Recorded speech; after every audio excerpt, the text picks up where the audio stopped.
The oldest religious artifacts on Earth are feminine. For 40,000 years, humans carved goddesses from ivory and clay, while male gods didn't exist yet. Then patriarchal religions rewrote this history so completely that most people think monotheism was humanity's natural spiritual evolution. These weren't just fertility symbols. The Venus figurines found across Ice Age Europe represent sophisticated religious thinking,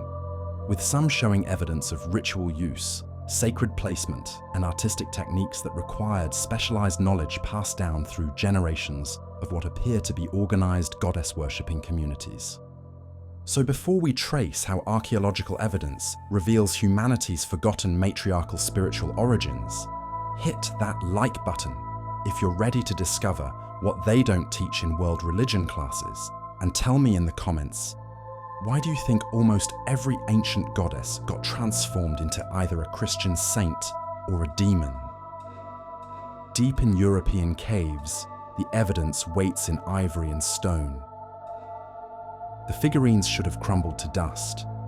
In the caves of whole fells, where Paleolithic humans sheltered from ice ages that could freeze the world, archaeologists' brushes uncover ivory carved into curves that speak a language older than words. 40,000 years old. The Venus of whole fells emerges from limestone darkness with no face, no feet, but breasts and hips that swell like promises of abundance in a world where survival balanced on the edge of a stone blade. She is not alone. Across 30,000 years and 30,000 miles, her sisters rise from archaeological trenches like resurrection made manifest. The Venus of Willendorf, carved from limestone and stained with red ochre that still carries the blood memory of ritual. The Venus of Dolny Vestanitz, shaped from clay and fired in kilns that burned when mammoths walked the earth. Each figurine a whisper from consciousness that saw divinity in feminine form, that carved gods with wombs rather than swords. But whispers, unlike carved stone, prove easy to misinterpret. In university laboratories where electron microscopes probe ancient secrets, scholars debate what these silent witnesses actually reveal about humanity's first religious impulses. Were they goddesses commanding devotion from Ice Age hunters? Fertility charms carried by women who understood that life emerged from bodies like their own? Self-portraits carved by artisans who celebrated their own flesh against winter's threat of extinction? The questions echo through academic conferences where archaeologists present competing theories with the passion of theologians defending sacred doctrine. Each interpretation carries weight of evidence and burden of assumption. Each theory illuminates certain possibilities while casting others into shadow. Dr. Maria Gimbutas stands before projection screens that display goddess figurines like catalogue of lost divinity, her voice carrying conviction that transforms archaeological fragments into vision of prehistoric paradise.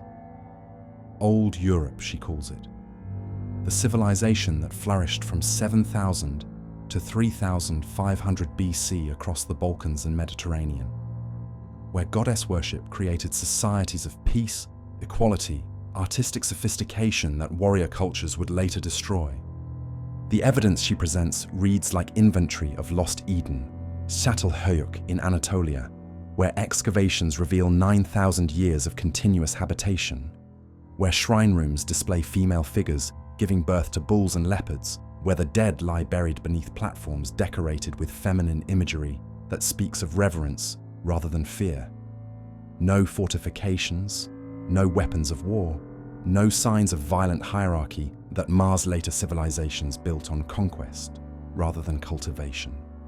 The spiral symbols carved in stone, painted on pottery, woven into textiles that preserved meaning through craft that passed from mother to daughter across generations.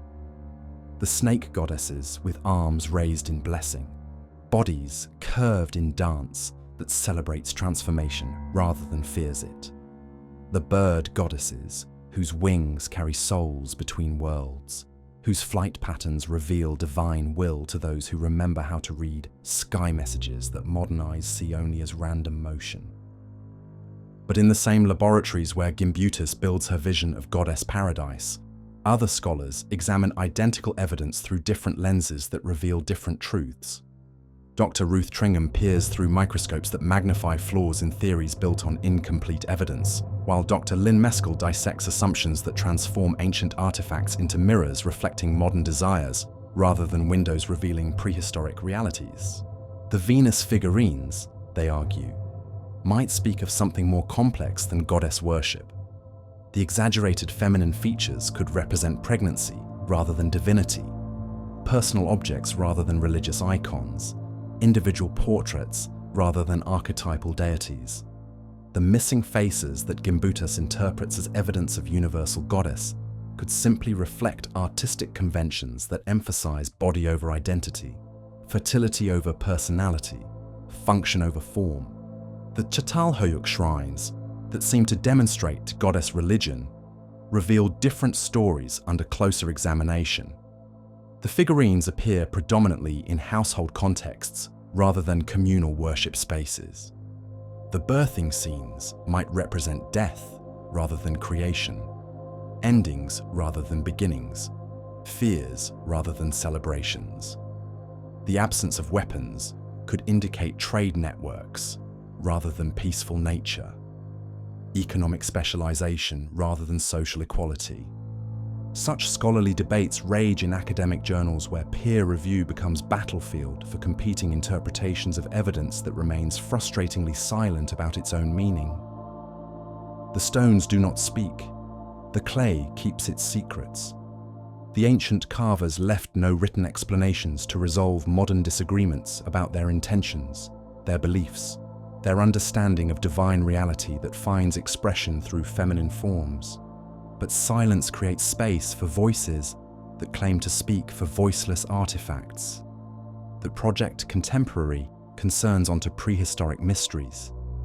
that find in ancient figurines confirmation of theories about gender, power, spirituality that serve present needs rather than historical accuracy. The Venus figurines become symbols in culture wars between competing visions of human nature, religious truth, social organization that began long after their carvers' bones turned to dust. The linguistic evidence proves equally ambiguous, equally open to interpretation that serves theoretical purposes rather than factual clarity. Proto-Indo-European reconstruction reveals traces of older goddess terms that survived conquest and transformation. But survival proves difficult to distinguish from invention, authentic preservation from scholarly projection of patterns that might never have existed except in academic imagination, seeking order in chaos of cultural development. The sacred sites speak with voices that echo through archaeological reports filled with careful qualifications, tentative conclusions, acknowledgements of evidence limitations that frustrate those seeking certainty about humanity's spiritual origins. Malta's temple complexes at Haygakim and Manajdra demonstrate sophisticated astronomical alignments, artistic achievements, religious devotion that spans millennia, but the identity of deities honored in these structures remains as mysterious as the civilization that built them. The Indus Valley cities of Harappa and Mohenjo-Daro yield figurines that suggest goddess worship, but the undeciphered script keeps theological secrets locked in symbols that resist scholarly attempts to force meaning from forms that might encode anything from sacred mythology to mundane record-keeping. The priest-king statue might represent divine ruler or administrative official, religious authority or secular power, goddess worship or entirely different spiritual system that leaves no trace in contemporary understanding. Such ambiguity proves both blessing and curse for those seeking to understand humanity's earliest religious impulses. The absence of clear evidence creates interpretive freedom that allows multiple theories to coexist, but also enables projection of modern assumptions onto ancient mysteries that might bear no resemblance to contemporary spiritual concerns. The goddess figurines become blank screens onto which scholars project their own beliefs about religion, gender, social organization, human nature. Yet something in these ancient forms speaks across 40 millennia to consciousness that recognizes divinity in curves that celebrate rather than dominate, in breasts that nourish rather than threaten, in wombs that create rather than destroy. Whether carved as goddesses or fertility charms, self-portraits or artistic experiments, these figurines preserve humanity's earliest attempts to represent sacred power in feminine form, to find divinity in bodies that bleed and birth and nurture life into existence. The caves of Lascaux preserve paintings of animals that dance across stone walls with vitality that makes them seem alive despite 15,000 years of silence. But alongside the bison and horses, the mammoths and aurochs, appear symbols that resist zoological classification, abstract forms that speak of consciousness capable of representing not just physical reality, but conceptual truth, spiritual insight, divine vision that finds expression through line and color, applied to rock that becomes temple through human intention. Among these mysterious symbols appear forms that suggest feminine divine presence, vulva symbols that mark cave entrances like doorways between worlds, breast-like protuberances that rise from stone surfaces like offerings of nourishment, spiral patterns that echo menstrual cycles and lunar phases in designs that repeat across cultures separated by continents and millennia. Such symbols might encode religious meaning or serve decorative purposes, mark sacred sites or indicate practical information, preserve theological insights or reflect artistic experimentation that has no spiritual content whatsoever. The scholarly debates continue in conference halls where air conditioning hums like incantation over discussions that will never reach final resolution because evidence admits multiple interpretations, because prehistoric consciousness remains forever foreign to modern minds that seek to understand motivations, beliefs, spiritual experiences that left no written record of their authentic nature. The Venus figurines endure as silent witnesses to human capacity for creating forms that transcend immediate practical necessity, that invest time and skill in objects whose purpose extends beyond mere survival, that preserve across millennia some trace of consciousness capable of conceiving divinity and giving it shape. Whether goddess or fertility charm, religious icon or artistic experiment, each figurine preserves trace of human encounter with mystery that found expression through curves that celebrate feminine creative power, through forms that honor bodies capable of bringing life into existence, through artistic vision that recognize sacred potential in flesh, that modern religions often treat as obstacle to spiritual development rather than its very foundation. The traces remain in stone and clay that preserves what flesh could not, evidence of consciousness capable of conceiving sacred meaning and giving it form, of recognizing divinity in feminine creative power, of investing time and skill in objects whose significance transcends practical necessity to serve purposes that modern minds struggle to comprehend, because spiritual landscapes have changed as dramatically as physical geography since ice ages ended and agriculture began.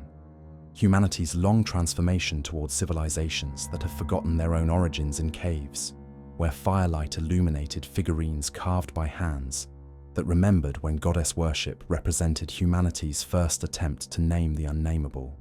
to give form to formless mystery,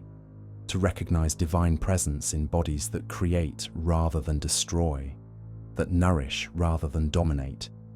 that honor life in forms that speak across 40 millennia to consciousness still capable of recognizing divinity when it appears in shapes that celebrate the mystery of existence itself. The temples should have been forgotten.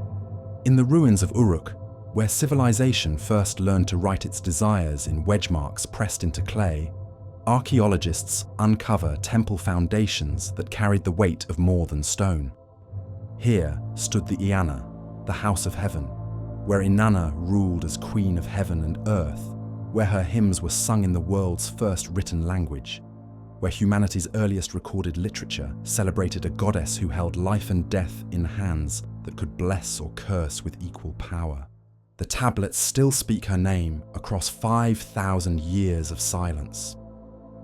Lady of the great divine powers Inanna, preeminent in heaven and earth, they proclaim in Sumerian cuneiform that scholars decipher like archaeologists of meaning, each sign revealing layers of theological complexity that speaks of religious sophistication that makes modern faith seem simple by comparison. But this goddess carries no gentle Madonna's smile, offers no comforting maternal embrace to supplicants who mistake her for the domesticated divine feminine that later religions would create from her scattered fragments. Inanna is terrible and beautiful, creator and destroyer,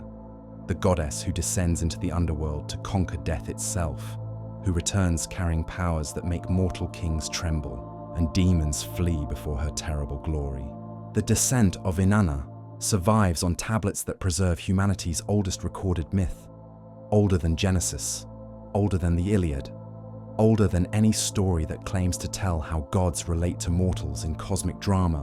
where divine and human realms intersect through violence, love, sacrifice, transformation. The tale unfolds with ritual precision that suggests not entertainment, but sacred instruction, liturgical text that guided initiates through mysteries that promised participation in divine power that could conquer even death. Inanna abandons heaven and earth to descend through 7 gates into the underworld, surrendering one divine power at each threshold until she stands naked and powerless before her dark sister, Ereshkigal, Queen of the Dead. The confrontation destroys her. She dies. She hangs on hook like slaughtered meat, while the world above withers without her life-giving presence. But death proves temporary for goddess who embodies cyclical rather than linear time, who demonstrates that endings become beginnings, that destruction enables creation, that divine power operates through transformation rather than preservation. Her rescue and resurrection restore cosmic order, but she returns changed, carrying underworld wisdom that makes her even more dangerous to mortals, who encounter power that has tasted death and found it merely another country to be conquered and ruled. The historical Inanna worship that these myths preserved encompassed complexity that reduces patriarchal religions to theological poverty. She rules not just fertility and love, but war and justice, not just birth, but death, not just blessing, but curse. Her temples operated as economic centers that controlled vast agricultural lands, managed international trade networks, maintained legal systems that regulated everything from commercial contracts to marriage laws, through divine authority that brooked no secular challenge. The high priestesses who served her wielded power that made kings seem like children playing at authority. Enheduanna, daughter of Sargon of Akkad, becomes history's first named author when she composes hymns to Inanna that establish literary traditions, theological frameworks, poetic techniques that influence religious expression for millennia. Her words carry political as well as spiritual authority, consolidating Akkadian rule through religious innovation that transforms conquered Sumerian goddess into imperial deity who blesses expansion through conquest, guided by divine will. My lady, you are the guardian of the great divine powers. Enheduanna writes in verses that survive as testament to feminine religious authority that later civilizations would find impossible to imagine, much less permit. You carry the divine powers in your hand. You gather up the divine powers and hold them against your breast.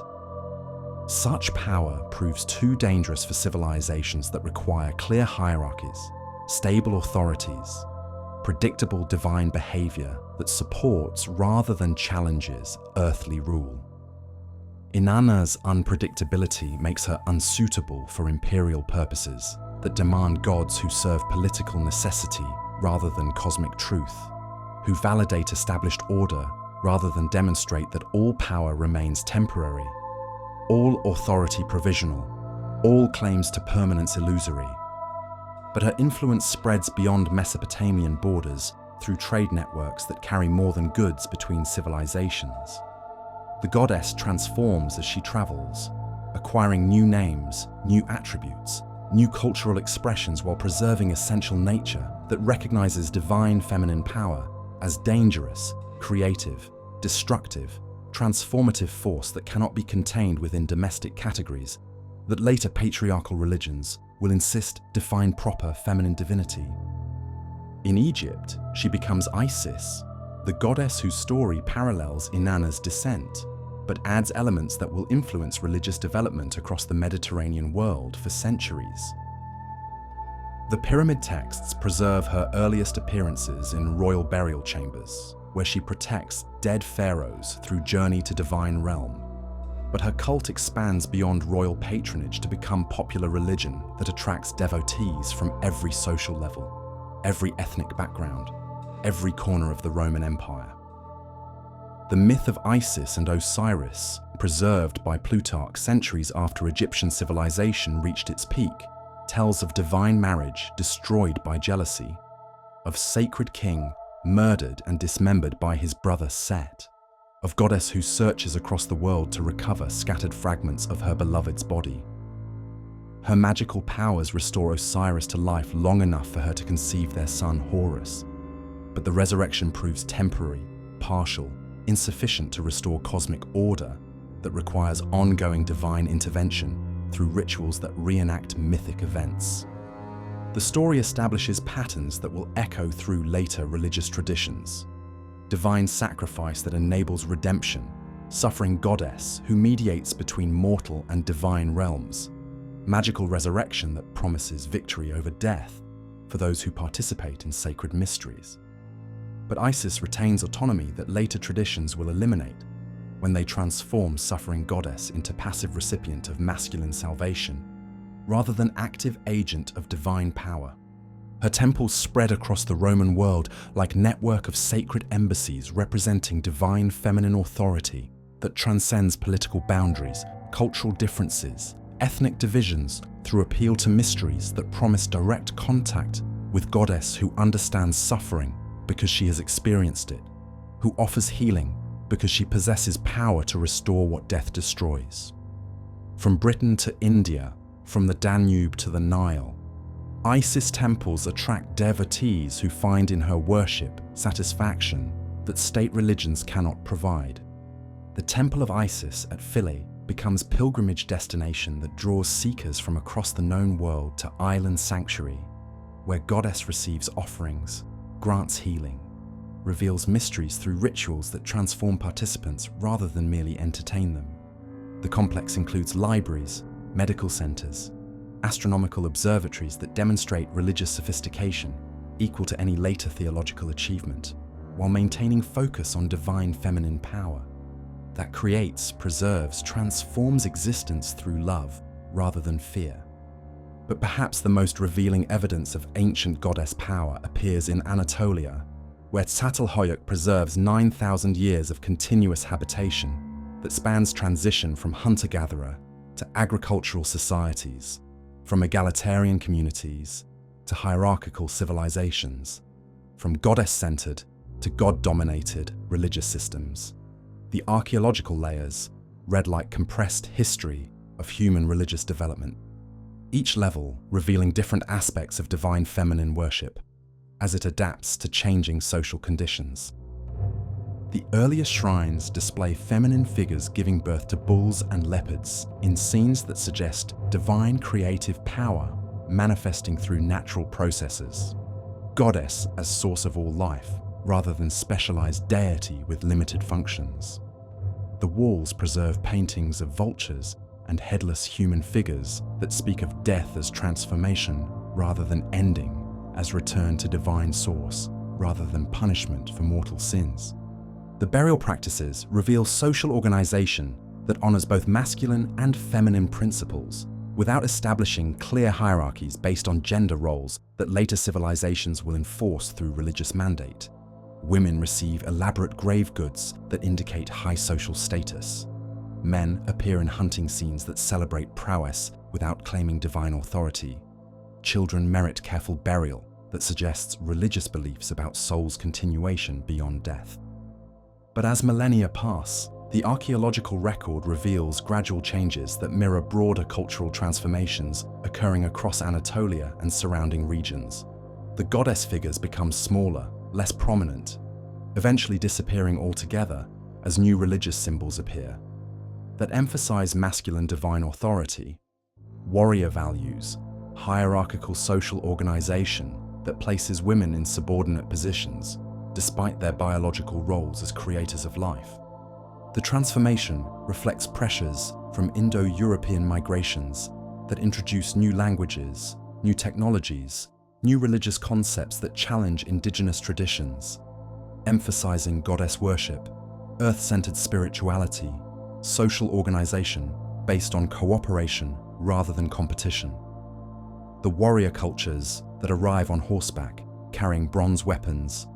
patriarchal social structures, sky god religions that emphasize masculine divine authority over feminine earth powers that earlier civilizations recognized as primary source of all existence.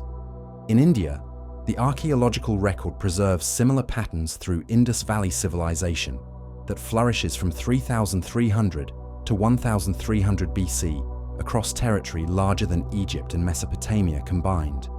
The cities of Harappa and Mohenjo-Daro yield thousands of figurines depicting feminine forms with elaborate headdresses, jewelry, poses that suggest ritual significance rather than decorative purposes. The seals show possible divine figures in yogic positions surrounded by animals that speak of religious traditions, emphasizing harmony between human consciousness and natural world. But the Indus script remains undeciphered, keeping theological secrets locked in symbols that resist scholarly attempts to force meaning from forms that might encode sacred knowledge or mundane record-keeping with equal probability. The priest-king statue might represent divine ruler or administrative official, goddess worship, or entirely different spiritual system that bears no resemblance to later Hindu traditions that claim continuity with Indus Valley religious development. The Vedic literature that emerges after Indo-European arrival in India preserves traces of earlier goddess worship through figures like Aditi, the boundless one who gives birth to gods, and Prithvi, the earth goddess who nourishes all life. But these feminine deities occupy subordinate positions within patriarchal pantheon, dominated by masculine sky gods like Indra, Varuna, Agni, who rule through power rather than wisdom, conquest rather than creativity, hierarchy rather than harmony. The Greek world presents similar evidence of goddess traditions that predate classical civilization, that survive through mystery religions, local cults, popular devotions that maintain feminine divine authority, despite official pantheon dominated by Zeus and his masculine associates. The Eleusinian mysteries, centered on Demeter and Persephone, attract initiates from across Mediterranean world, seeking direct experience of divine power that promises victory over death through participation in goddess mysteries. The Temple of Artemis at Ephesus ranks among the 7 wonders of the ancient world, its massive structure testifying to economic power that goddess cults could command when they served populations seeking spiritual satisfaction that state religions failed to provide. The Artemis worshipped here bears little resemblance to virgin huntress of later Greek mythology, appearing instead as many-breasted mother goddess whose fertility symbols speak of ancient traditions that recognize divine feminine as source of all abundance. But even in Greece, where goddess worship maintains significant cultural influence throughout classical period, the trend moves consistently toward masculine divine domination, feminine divine subordination, theological simplification that eliminates complexity inherent in religious systems that recognize both masculine and feminine aspects of divine nature as equally valid, equally powerful, equally deserving of worship and reverence. The historical evidence reveals pattern that repeats across cultures, across centuries, across geographical regions, as patriarchal religious systems gradually replace goddess-centered traditions through processes that involve not sudden conquest, but gradual transformation, not violent suppression, but subtle redefinition, not outright elimination, but systematic subordination that preserves forms while draining them of original power and significance. The queens of heaven and earth who once ruled cosmic order through wisdom, justice, creative power that encompassed life and death, creation and destruction, blessing and curse, become specialized deities with limited functions, subordinate figures in male-dominated pantheons, symbols of fertility and motherhood, rather than comprehensive divine authority that earlier ages recognized as primary source of all existence. But their temples remain in archaeological record as testimony to religious sophistication that honored divine feminine power, that recognized goddess authority as legitimate, necessary, deserving of architectural monuments, artistic celebration, economic support, social recognition, that later civilizations will find impossible to imagine, much less restore through contemporary revival movements that seek to recover what was lost when patriarchal religions eliminated goddess worship from acceptable religious expression. The stones remember what history forgot. The tablets preserve what oral tradition lost. The ruins testify to divine feminine authority that once commanded respect, reverence, resources from civilizations that understood goddess power as foundation rather than ornament of religious life, as necessity rather than luxury for societies seeking harmony between human consciousness and cosmic order that encompasses both creation and destruction, both life and death, both blessing and curse within sacred mystery that includes all possibilities within divine embrace that excludes nothing from its infinite love. The thunder should have been just weather. Across the steppes of Eurasia, where grass grows tall enough to hide horsemen and horizons stretch beyond the reach of settled minds, riders appear carrying more than bronze weapons and domesticated horses. They bring gods who speak in lightning, who rule through storm, who demand submission rather than offer partnership in cosmic dance between divine and mortal realms. The sky gods arrive on horseback, and the earth goddesses who have ruled for millennia feel thunder shake the foundations of temples built when the world was young. The linguistic evidence reads like archaeological layers compressed into words, each language family preserving traces of collision between cultures that worshipped different aspects of divine reality. Proto-Indo-European reconstruction reveals vocabulary of conquest disguised as theology. Dios Pater, the Sky Father, whose name echoes through Zeus Pater, Jupiter, Dios Peter, across civilizations that inherited more than grammar from horsemen who rode from Asian steppes, carrying religious revolution in saddlebags loaded with bronze swords and patriarchal certainty. But conquest proves more complex than simple replacement of goddess with god, feminine with masculine, earth worship with sky worship. The archaeological record reveals process of transformation that spans centuries, that operates through subtle cultural pressure rather than sudden military victory, that achieves theological revolution through gradual redefinition rather than violent suppression of existing religious traditions. The evidence appears in destruction layers at goddess temple sites, but destruction alternates with reconstruction, abandonment with revival, innovation with preservation in patterns that suggest negotiation rather than elimination, adaptation rather than annihilation of indigenous spiritual traditions.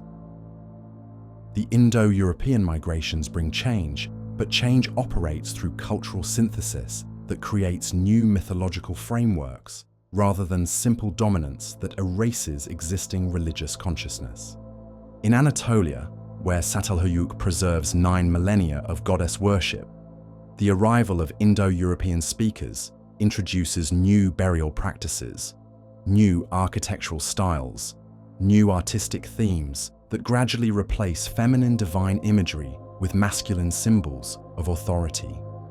The goddess shrines disappear, but slowly, over generations that witness theological transformation rather than sudden religious conquest. The Hittite tablets preserve records of this transformation through royal archives that document religious reforms, temple reorganizations, mythological innovations that integrate indigenous Anatolian traditions with Indo-European theological concepts. The sun goddess of Arinna maintains her position as royal patron deity, but she acquires masculine associates who gradually assume primary importance in state religious ceremonies, while she becomes specialized goddess of particular functions rather than comprehensive divine authority. The process appears most clearly in mythological texts that preserve both older and newer religious traditions, in forms that reveal theological tensions between competing visions of divine reality. The Hittite Song of Kumarbi tells of cosmic succession, where older generation of gods suffers defeat by younger deities who represent different values, different sources of authority, different relationships between divine power and mortal society. But the most revealing evidence of this theological transformation appears in Babylonian literature that preserves both Sumerian goddess traditions and later Indo-European influenced mythology in forms that illuminate the process by which sky gods assume dominance over earth goddesses, who previously ruled cosmic order through wisdom rather than force,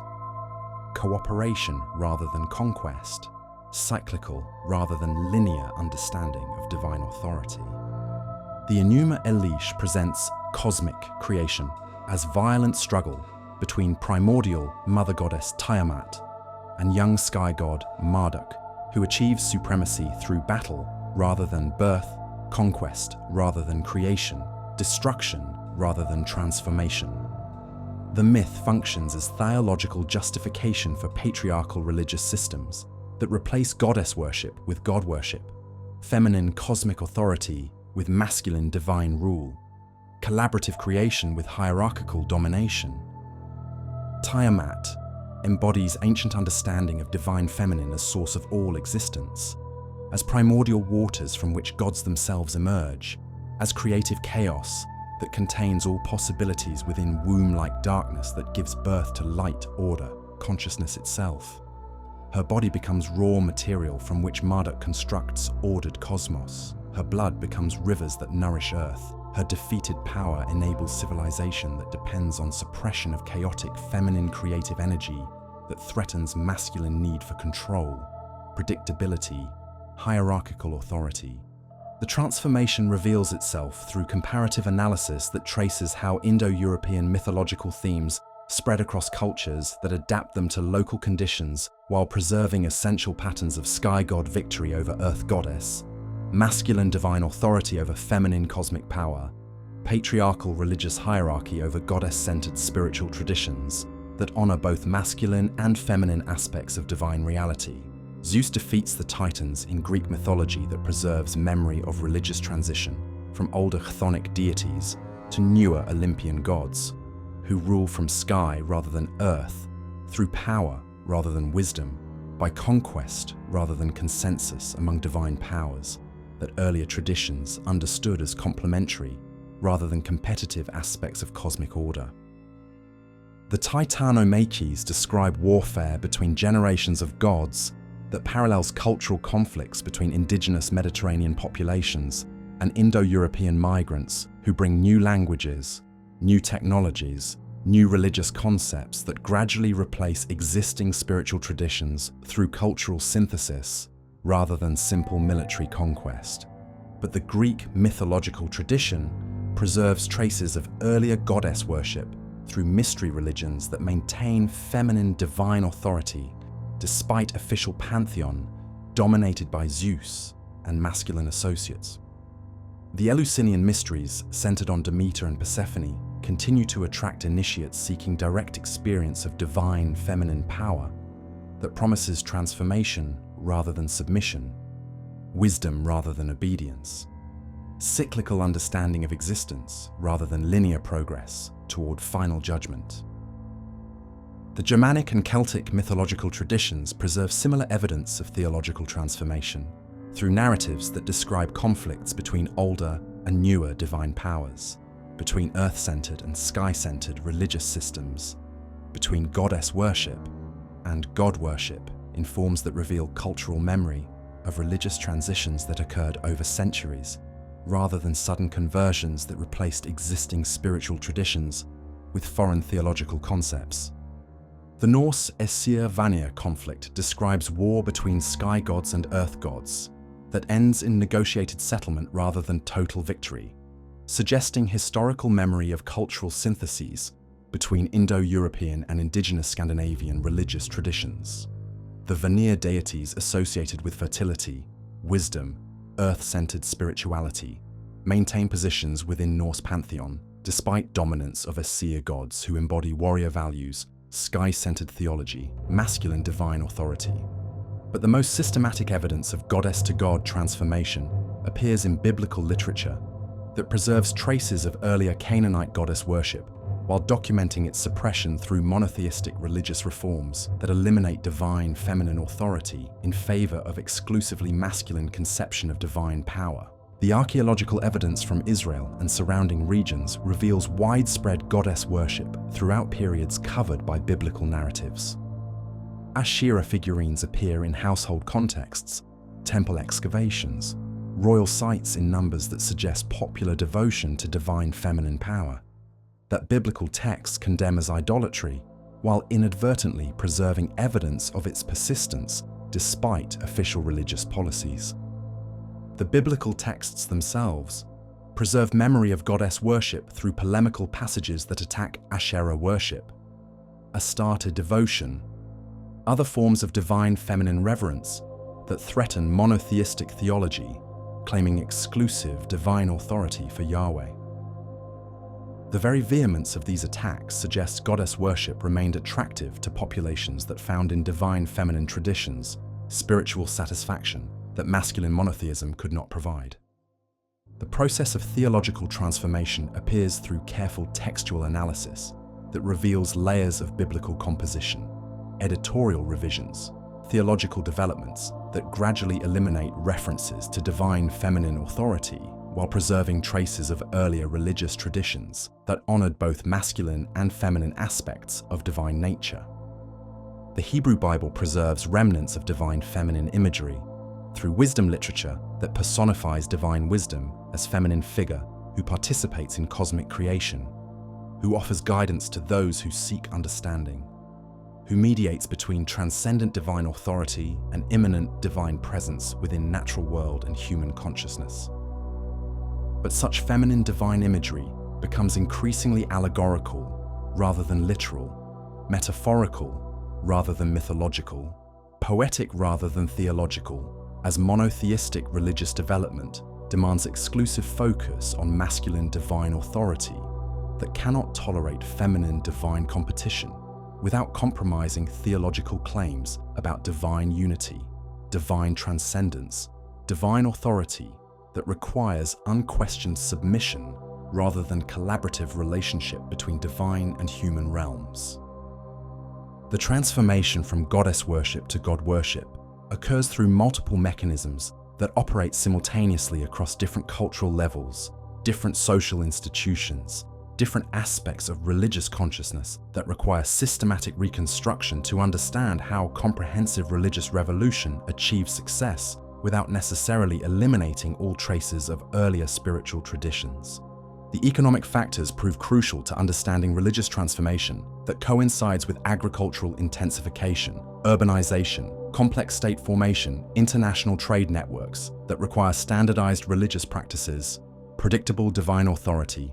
theological systems that support rather than challenge hierarchical social organization necessary for maintaining complex civilizations. Goddess worship associated with cyclical agricultural rhythms, local community identity, intimate relationship between human consciousness and natural processes becomes inadequate for societies that depend on long-distance trade, centralized political authority, religious systems that can unite diverse populations under common theological frameworks that transcend local traditions, ethnic boundaries, cultural differences. The warrior technology that Indo-European cultures bring to settled agricultural societies requires social organization that honors masculine values, competitive rather than cooperative social relationships, hierarchical authority structures that channel aggression toward external enemies, rather than internal social cohesion, that goddess worship tends to emphasize through cyclical, rather than linear understanding of time, power, social organization. The technological innovations in metallurgy, transportation, agricultural techniques that accompany Indo-European cultural expansion create economic opportunities that favor societies capable of rapid adaptation, military conquest, territorial expansion rather than sustainable relationship with local environments, that goddess worship typically emphasizes through spiritual traditions that honor natural limits, seasonal cycles, ecological balance. Such cultural transformations occur gradually through processes that involve intermarriage between different populations, cultural synthesis between different religious traditions, technological adoption that requires corresponding social adaptations, economic integration that demands compatible theological frameworks for societies that must cooperate despite different ethnic origins, linguistic backgrounds, religious traditions. The mythological evidence preserves memory of these cultural transformations through narratives that describe cosmic battles between different types of divine powers, but the actual historical processes involve negotiation rather than warfare, synthesis rather than replacement, gradual transformation rather than sudden conquest of existing religious traditions by foreign theological concepts. The Indo-European migrations bring cultural change that operates through demographic pressure, technological advantage, economic opportunity, social innovation, rather than simple military conquest that eliminates existing populations and replaces their religious traditions with foreign theological systems.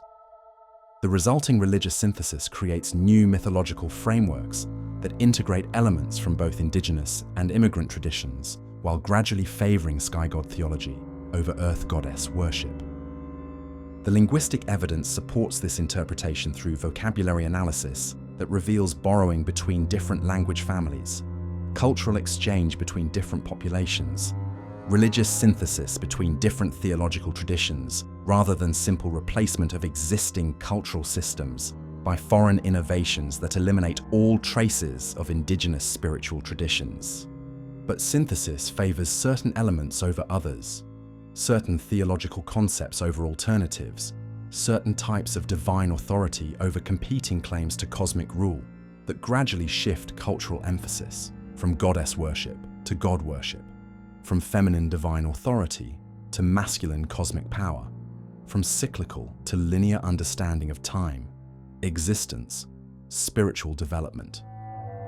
The sky gods who arrive on horseback carrying bronze weapons and patriarchal certainty achieve theological victory not through sudden conquest, but through gradual transformation that makes goddess worship seem antiquated, inappropriate, dangerous to societies that require religious systems supporting rapid cultural change, technological innovation, territorial expansion, social organization based on hierarchy rather than consensus, competition rather than cooperation,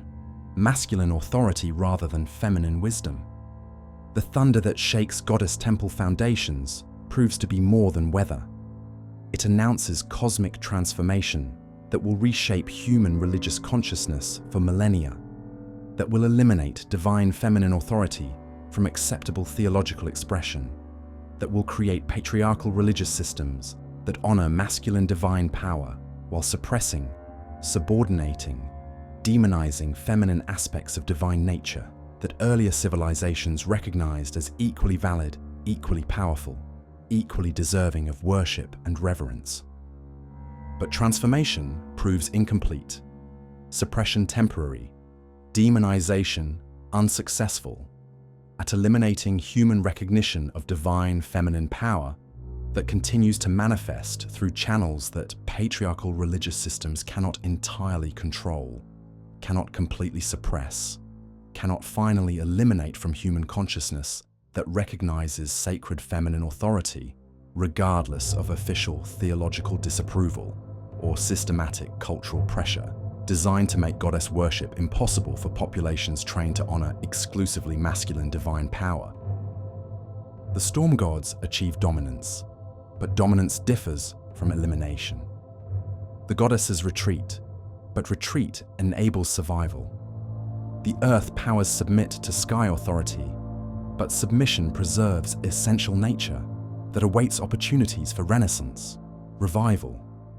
return to cultural prominence when historical conditions become favorable to recognition of divine feminine authority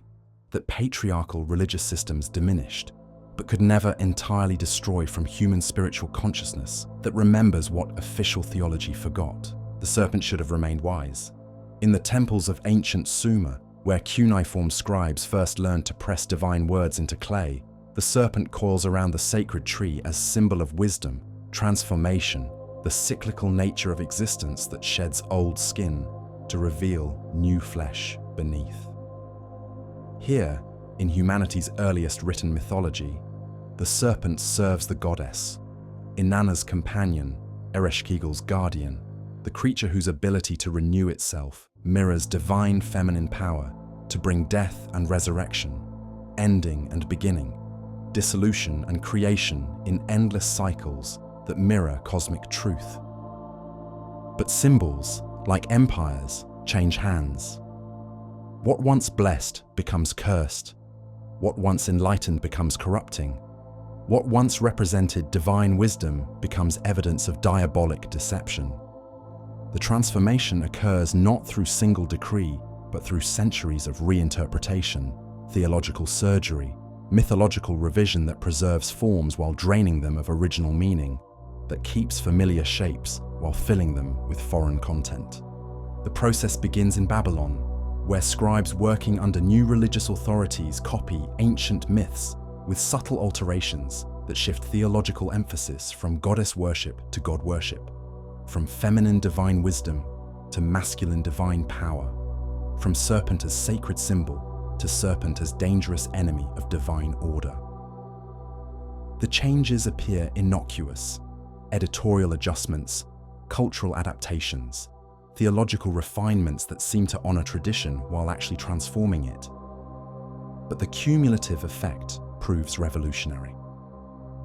The Enuma Elish that emerges from this editorial process presents cosmic creation as victory of young sky god Marduk over primordial mother goddess Tiamat, whose serpentine form embodies chaotic feminine creative power that must be defeated before ordered masculine civilization becomes possible.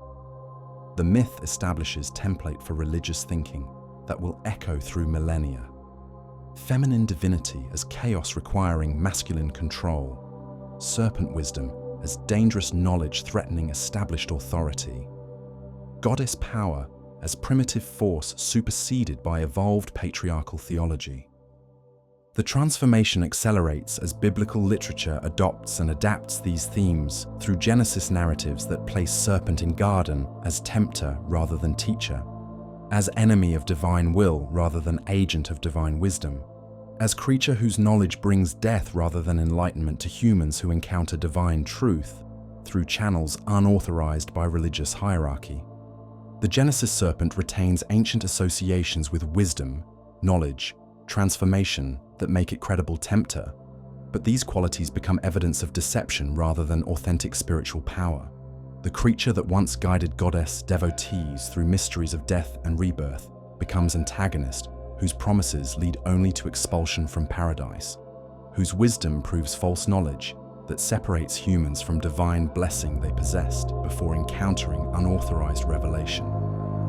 The theological implications prove profound for understanding how patriarchal religious systems achieve dominance over goddess worship through systematic reinterpretation rather than violent suppression of existing spiritual traditions.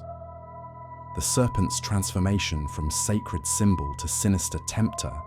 demonstrates process by which goddess worship becomes diabolic deception. Feminine divine wisdom becomes dangerous delusion. Women's religious authority becomes evidence of spiritual corruption requiring masculine correction. But the serpent represents only one aspect of comprehensive theological revision that transforms every symbol associated with goddess worship into evidence of spiritual danger, moral corruption, theological error that threatens salvation promised by patriarchal religious systems. The process operates with systematic thoroughness, that suggests coordinated campaign rather than random cultural evolution, deliberate strategy rather than accidental transformation of religious symbolism. The goddess herself undergoes similar metamorphosis through mythological rewriting that preserves her recognizable forms while inverting her moral significance, her spiritual authority, her relationship to cosmic order that earlier traditions understood as fundamentally benevolent, creative, worthy of worship and reverence from communities that found in divine feminine power source of blessing rather than curse. Lilith embodies this transformation most dramatically through mythological development that spans millennia, crosses cultural boundaries, demonstrates how goddess figures become diabolic enemies through theological reinterpretation that serves patriarchal religious interests rather than historical accuracy or spiritual authenticity. Her evolution reveals mechanisms by which patriarchal systems eliminate feminine divine authority through demonization rather than simple elimination of goddess worship. The earliest traces appear in Sumerian literature, where Lilitu represents wind spirits associated with desert places, liminal spaces, nocturnal activities that connect her to goddess traditions, honoring divine feminine power, manifesting through natural forces, cyclical processes, mysterious aspects of existence that resist human control or complete understanding. Her association with night, wind, wilderness links her to divine feminine wisdom that operates beyond boundaries of civilization, conventional morality, institutional religious authority. The Babylonian literature develops these themes through stories that describe Lilitu as dangerous, but not necessarily evil, powerful, but not inherently malevolent, wild, but not corrupted in ways that later theological traditions will insist characterize feminine divine power that refuses subordination to masculine religious authority. She represents untamed feminine divinity that maintains autonomy, creative power, spiritual authority, independent of patriarchal religious systems. But the transformation accelerates through Jewish literature that reinterprets these ancient traditions through monotheistic theological framework that cannot accommodate independent feminine divine power without compromising claims about exclusive divine authority belonging to masculine deity who tolerates no rivals, no partners, no autonomous spiritual powers that might compete for human devotion, religious attention, theological recognition. The alphabet of Ben Sira, composed between 8th and 10th centuries CE, presents Lilith as Adam's first wife created from earth like him, rather than from his rib like Eve, equal rather than subordinate, autonomous rather than derivative, in ways that make her unsuitable for patriarchal marriage arrangements that require feminine submission to masculine authority. Her refusal to accept subordinate position leads to exile from paradise, transformation into demon, eternal enmity with human civilization that chooses patriarchal religious systems over goddess worship that Lilith represents. The story functions as theological warning about consequences of feminine autonomy, divine feminine power, women's religious authority that refuses subordination to masculine religious hierarchy. Lilith becomes cautionary tale about spiritual dangers inherent in feminine divinity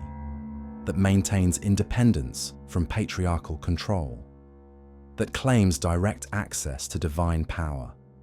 that refuses to accept secondary status within religious systems designed to channel divine authority through masculine intermediaries. Her transformation from goddess to demon parallels similar processes affecting other feminine divine figures who undergo theological reinterpretation designed to eliminate their challenge to patriarchal religious authority while preserving their cultural familiarity. Mythological resonance, symbolic power that makes them effective warnings about spiritual dangers associated with goddess worship, feminine religious autonomy, women's claims to direct divine contact. Hecate undergoes comparable transformation from honored goddess to diabolic queen through centuries of theological revision that demonstrates how patriarchal religious systems achieve dominance over goddess worship through systematic reinterpretation, rather than violent suppression of existing spiritual traditions. Her evolution reveals specific mechanisms by which feminine divine authority becomes evidence of spiritual corruption, requiring masculine correction, theological guidance, institutional control. The classical Greek tradition presents Hecate as Titaness, who retains her divine status after Zeus achieves cosmic supremacy, who receives honor from the new order because her power proves useful rather than threatening to patriarchal divine hierarchy. Hesiod's Theogony describes her as goddess, whom Zeus honors above all others, who receives authority over earth, sea, and sky, who grants success to those who invoke her blessing in their endeavors. But this elevated status depends on her acceptance of subordinate position within Zeus's cosmic order, her willingness to exercise divine power in ways that support rather than challenge patriarchal authority, her transformation from autonomous goddess to loyal servant of masculine divine rule. The price of survival becomes theological domestication that preserves divine authority while limiting its scope, its independence, its potential to threaten established religious hierarchy. The later classical development reveals gradual transformation as Hecate becomes increasingly associated with magic, witchcraft, necromancy, nocturnal activities that connect her to dangerous knowledge, unauthorized power, spiritual practices that operate outside official religious channels controlled by masculine priesthood. Her association with crossroads, liminal spaces, boundary areas reflects her role as mediator between different realms, different types of knowledge, different approaches to divine reality. But mediation becomes threat when patriarchal religious systems demand exclusive control over access to divine truth, when feminine divine wisdom represents alternative spiritual authority, when goddess worship offers direct divine contact that bypasses institutional religious hierarchy. Hecate's wisdom becomes dangerous knowledge. Her power becomes unauthorized magic. Her worship becomes diabolic deception that leads souls away from salvation promised by patriarchal religious systems. The medieval transformation completes her demonization through grimoires, magical texts, Christian demonological literature that present her as queen of witches, ruler of diabolic powers, leader of supernatural forces that oppose Christian salvation, through temptations that specifically target women who prove most susceptible to her diabolic influence. The goddess who once granted success to those who honored her becomes demon who destroys those who serve her through promises that prove false, powers that prove corrupting, wisdom that proves deceptive. The pattern repeats with systematic thoroughness across different cultures, different historical periods, different goddess traditions that undergo similar theological transformation, designed to eliminate feminine divine authority while preserving symbolic forms that serve new religious purposes.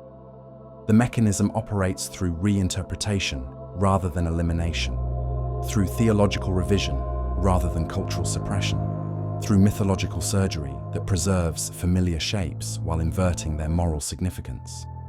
Medusa embodies this process through mythological development that transforms protective goddess into dangerous monster whose gaze turns viewers to stone, whose serpentine hair represents chaotic feminine power, requiring heroic masculine intervention to restore cosmic order threatened by goddess authority that refuses subordination to patriarchal religious hierarchy.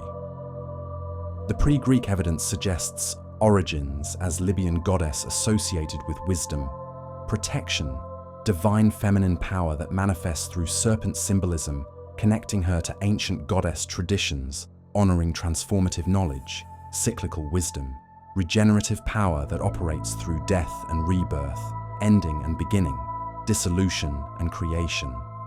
Her serpentine associations link her to goddess worship that recognizes divine feminine authority, a source of spiritual transformation rather than spiritual danger. The Greek reinterpretation preserves her power while inverting its moral significance through mythological narratives that present her as monster, whose appearance kills rather than heals, whose knowledge destroys rather than enlightens, whose feminine divinity represents chaos requiring masculine heroic intervention to restore cosmic order threatened by goddess power that refuses domestication within patriarchal religious frameworks. The Perseus myth establishes template for understanding relationship between masculine heroic virtue and feminine divine power that later Christian theology will adopt and adapt through narratives of saints conquering demons, heroes defeating monsters, masculine spiritual authority triumphing over feminine spiritual corruption through divine power that operates exclusively through patriarchal religious channels. But the transformation reveals anxiety rather than confidence, uncertainty rather than security about patriarchal religious authority that requires constant validation through defeating feminine divine power, conquering goddess worship, eliminating women's religious autonomy that threatens masculine spiritual hierarchy through alternative access to divine truth, divine power, divine authority that goddess traditions offered to devotees regardless of gender, social status, institutional affiliation.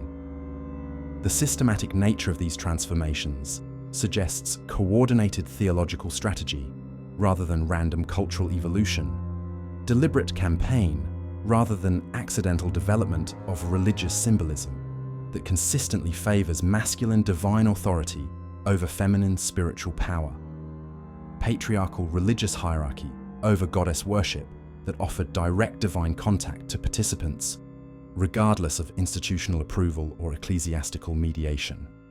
Mary Magdalene represents perhaps the most revealing example of this process through transformation that demonstrates how patriarchal Christianity achieves theological dominance over goddess worship through systematic reinterpretation of gospel evidence, apostolic tradition, early Christian history that originally preserved significant feminine religious authority within Christian community before ecclesiastical hierarchy eliminated such authority through theological revision, disguised as historical clarification. The gospel evidence presents Mary Magdalene as prominent disciple who receives special revelations from risen Christ, who understands teachings that male apostles cannot comprehend, who plays leadership role within early Christian community, that recognizes her spiritual authority as authentic, divinely authorized, worthy of respect and obedience from other disciples, including those who become foundational figures for later Christian tradition. But this evidence proves incompatible with patriarchal Christian development that requires exclusive masculine spiritual authority, all-male apostolic succession, institutional hierarchy that channels divine power through masculine intermediaries, while eliminating feminine religious leadership that threatens ecclesiastical claims to exclusive spiritual authority within Christian community. The transformation occurs through careful theological surgery performed by church fathers who preserve Mary Magdalene's significance within Christian tradition, while inverting her spiritual authority, her religious role, her relationship to Christ and apostolic community. Gregory the Great's 6th century sermon accomplishes this transformation through identifying Mary Magdalene with unnamed sinful woman from Luke's Gospel, with Mary of Bethany from John's Gospel, with various female figures whose combination creates composite character, whose identity becomes forever linked to sexual transgression requiring masculine salvation. The theological sleight of hand eliminates independent feminine spiritual authority while preserving familiar biblical character, maintains continuity with gospel tradition while destroying evidence of women's religious leadership, honors Mary Magdalene's memory while destroying her authentic historical significance within early Christian community that recognized divine feminine wisdom as legitimate spiritual authority, worthy of reverence and obedience. The process demonstrates sophisticated understanding of how religious transformation operates through reinterpretation rather than elimination, through theological revision rather than historical suppression,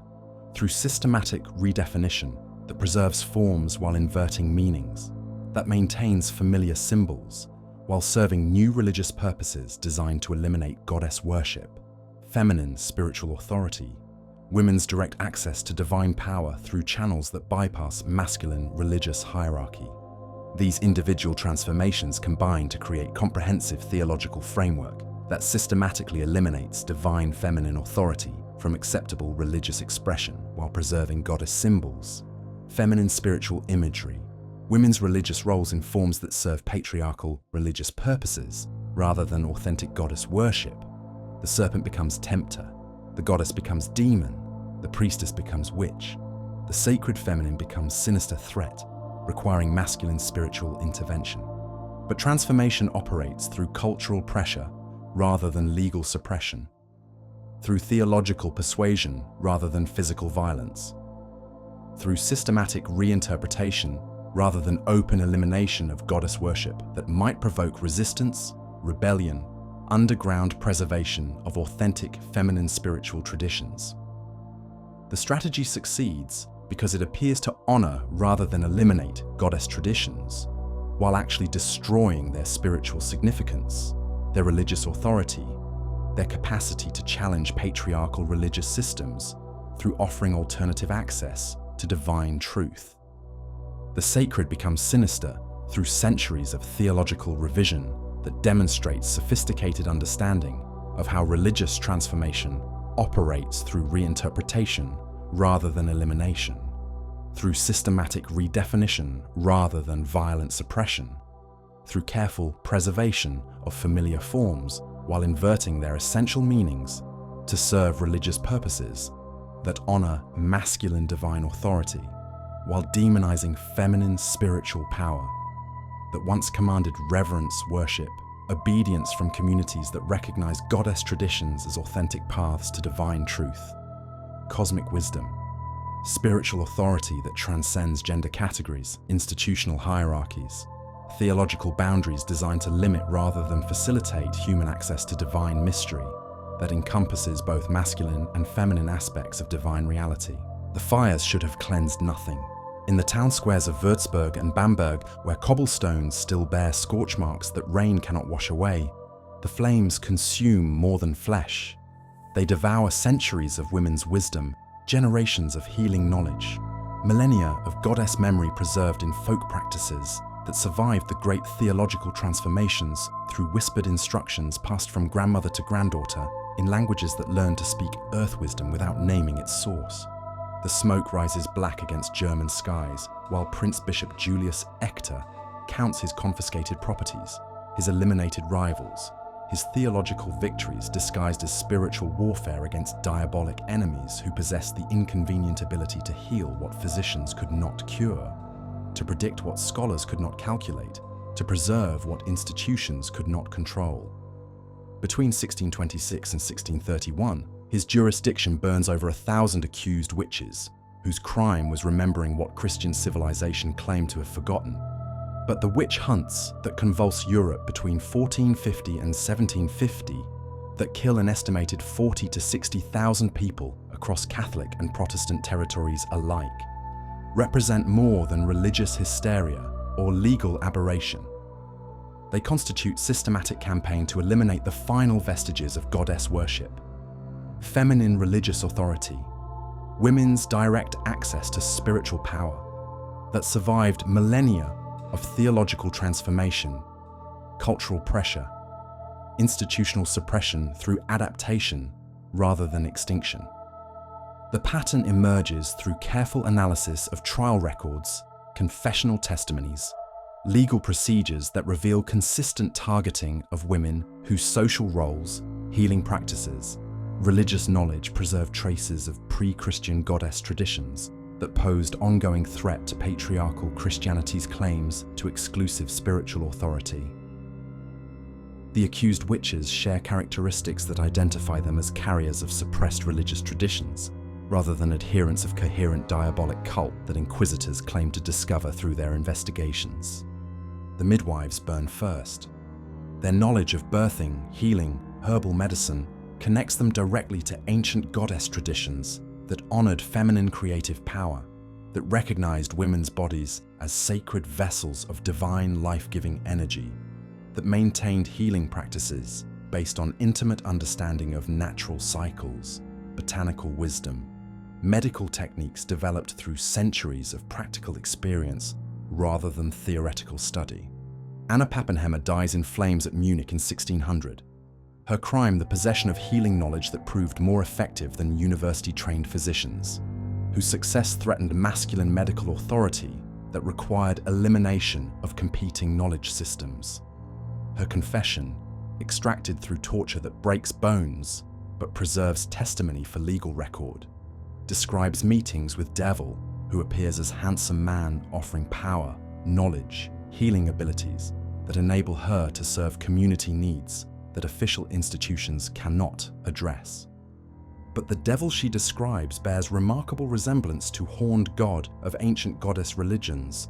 the masculine divine principle that partnered with feminine cosmic power in creation, preservation, transformation of existence through cycles that honored both life and death, both creation and destruction, both blessing and curse as necessary aspects of divine reality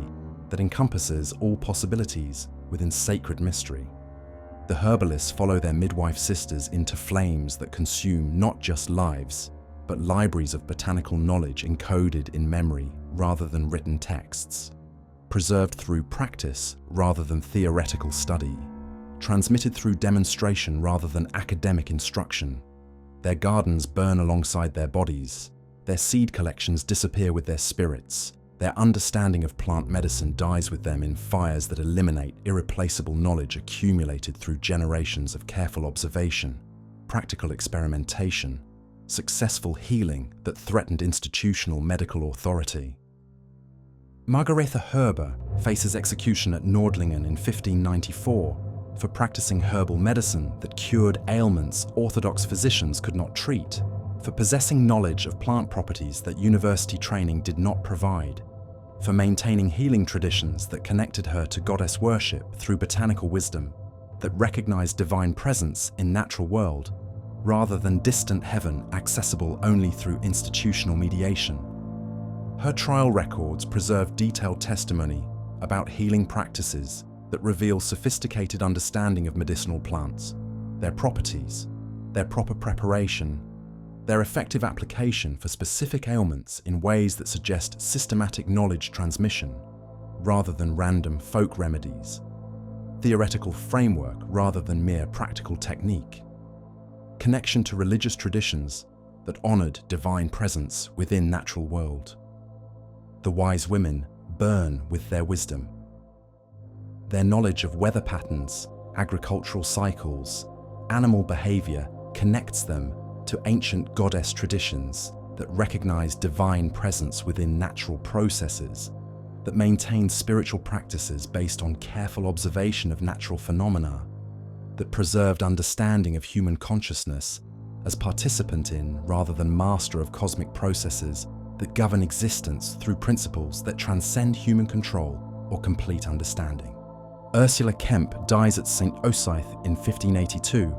Her crime, the ability to predict weather changes that helped farmers protect crops, to locate lost animals through understanding of their behavior patterns, to provide guidance about agricultural timing that proved more reliable than official calendars, theoretical calculations, institutional advice that ignored practical knowledge, accumulated through generations of successful farming in specific local conditions. Her confession describes supernatural abilities granted by familiar spirits who appear in animal forms. Cats, dogs, toads, birds that represent divine messengers in goddess traditions, but become diabolic servants in Christian interpretation that cannot acknowledge divine presence within natural world without compromising theological claims about transcendent God who rules creation from distant heaven,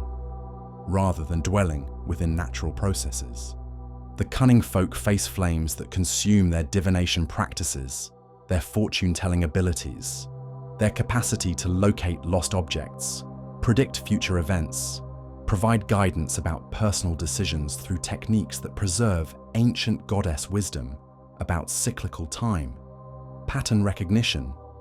intuitive knowledge that operates through spiritual sensitivity rather than rational analysis, through direct perception rather than logical deduction. Joan Cunny burns at Chelmsford in 1589 for practicing divination that helped community members make important decisions, for possessing predictive abilities that proved accurate enough to attract clientele willing to risk association with suspected witch,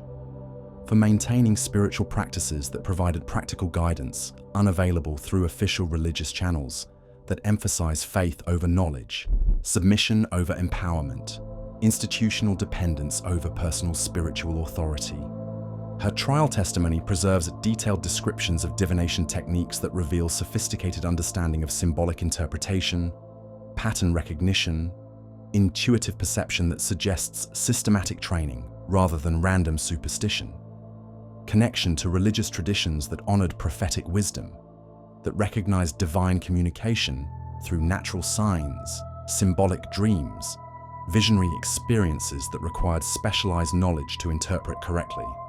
But the witch hunts target more than individual practitioners of suppressed religious traditions.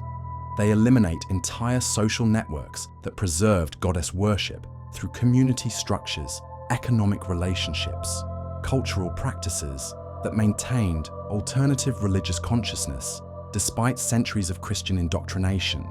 theological pressure, institutional control that sought to channel all spiritual energy through official ecclesiastical hierarchy. The village healers, the folk counselors, the ritual specialists who served community needs that official institutions could not address, form interconnected network of religious authority that operates independently of Christian hierarchy, while serving populations that find in these traditional practices spiritual satisfaction, practical assistance, cultural continuity that connects them to pre-Christian religious traditions through living practice rather than historical memory. The witch trials systematically destroy these networks through targeting key figures whose elimination disrupts entire systems of alternative religious practice, community healing, folk wisdom transmission that preserved goddess traditions through adaptation rather than direct preservation, through synthesis rather than pure continuity, through underground survival rather than open practice that would have faced immediate suppression by Christian authorities. The economic motivations prove as important as religious ones for understanding witch hunt dynamics that serve multiple purposes simultaneously, eliminating religious competition, confiscating valuable property, reinforcing social hierarchies, consolidating institutional authority through legal mechanisms that achieve comprehensive social transformation under cover of spiritual warfare against diabolic enemies who threaten Christian salvation.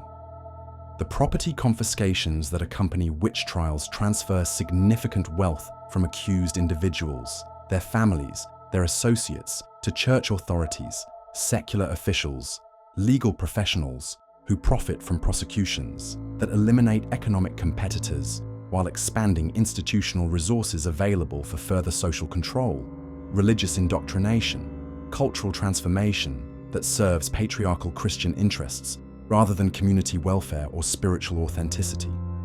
Katharina Henno, wealthy businesswoman executed at Cologne in 1627, represents typical victim whose economic success, social independence, cultural influence made her target for witch trial that eliminated business competition while confiscating property that enriched her prosecutors, that reinforced gender hierarchies, that demanded feminine submission to masculine authority, that demonstrated consequences of women's economic autonomy, social power, cultural influence that challenged patriarchal social organization. Her trial records reveal standard accusations, maleficium that harmed neighbors, diabolic pact that granted supernatural powers,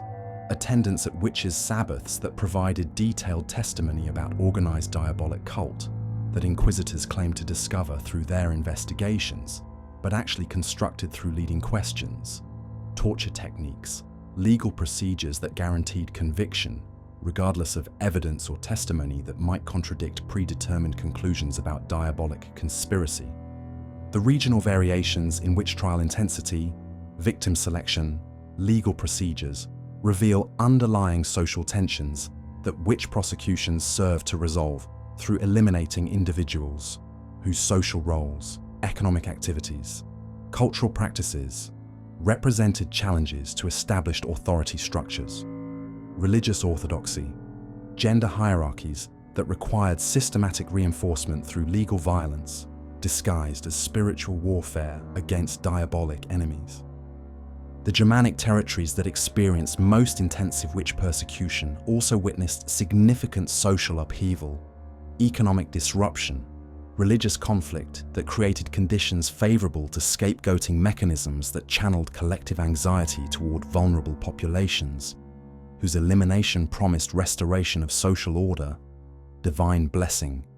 cosmic harmony that authorities claimed witch activities had disturbed through diabolic practices that threatened Christian civilization. The 30 Years' War that devastates Central Europe between 1618 and 1648 coincides with peak witch trial activity in regions where military conflict, economic collapse, religious warfare create social conditions that favor persecution of marginal populations, whose elimination provides psychological relief, economic advantage, political benefit to authorities seeking to maintain control during periods of extreme social stress and cultural transformation. The legal procedures that govern witch trials reveal systematic bias designed to guarantee conviction while maintaining appearance of judicial fairness, theological accuracy, spiritual authority that serves institutional interests rather than truth-seeking justice, authentic spiritual discernment that might distinguish genuine diabolic activity from folk religious practices that preserve pre-Christian goddess traditions through adaptation to Christian cultural contexts. The torture techniques that extract confessions from accused witches produce testimony that conforms to theological expectations rather than revealing authentic religious practices, actual community relationships, genuine spiritual experiences that might complicate inquisitors' predetermined understanding of diabolic conspiracy that threatens Christian salvation through organized opposition to divine authority, represented by ecclesiastical hierarchy. The swimming tests, the pricking for devil's marks, the forced confessions that provide detailed testimony about witches' sabbaths, diabolic pacts, malevolent magic create legal record that serves theological purposes rather than documenting historical reality, that constructs diabolic cult from fragments of folk practice, popular superstition, Christian demonological theory rather than discovering coherent religious movement that actually threatens established spiritual authority. But beneath the legal fiction, the theological construction, the institutional manipulation that drives witch trial prosecutions, genuine religious traditions continue to operate through practitioners who maintain goddess worship despite Christian suppression, who preserve feminine spiritual authority despite patriarchal theology, who honor divine feminine power despite systematic demonization that transforms sacred practices into evidence of diabolic corruption requiring elimination through fire. The folk practices that survive persecution preserve essential elements of goddess worship through seasonal celebrations, healing rituals, divinatory techniques, community ceremonies that honor natural cycles, feminine creative power, earth-centered spirituality that recognizes divine presence within material world rather than transcendent heaven, accessible only through institutional mediation, masculine spiritual hierarchy, theological orthodoxy that denies divine feminine authority.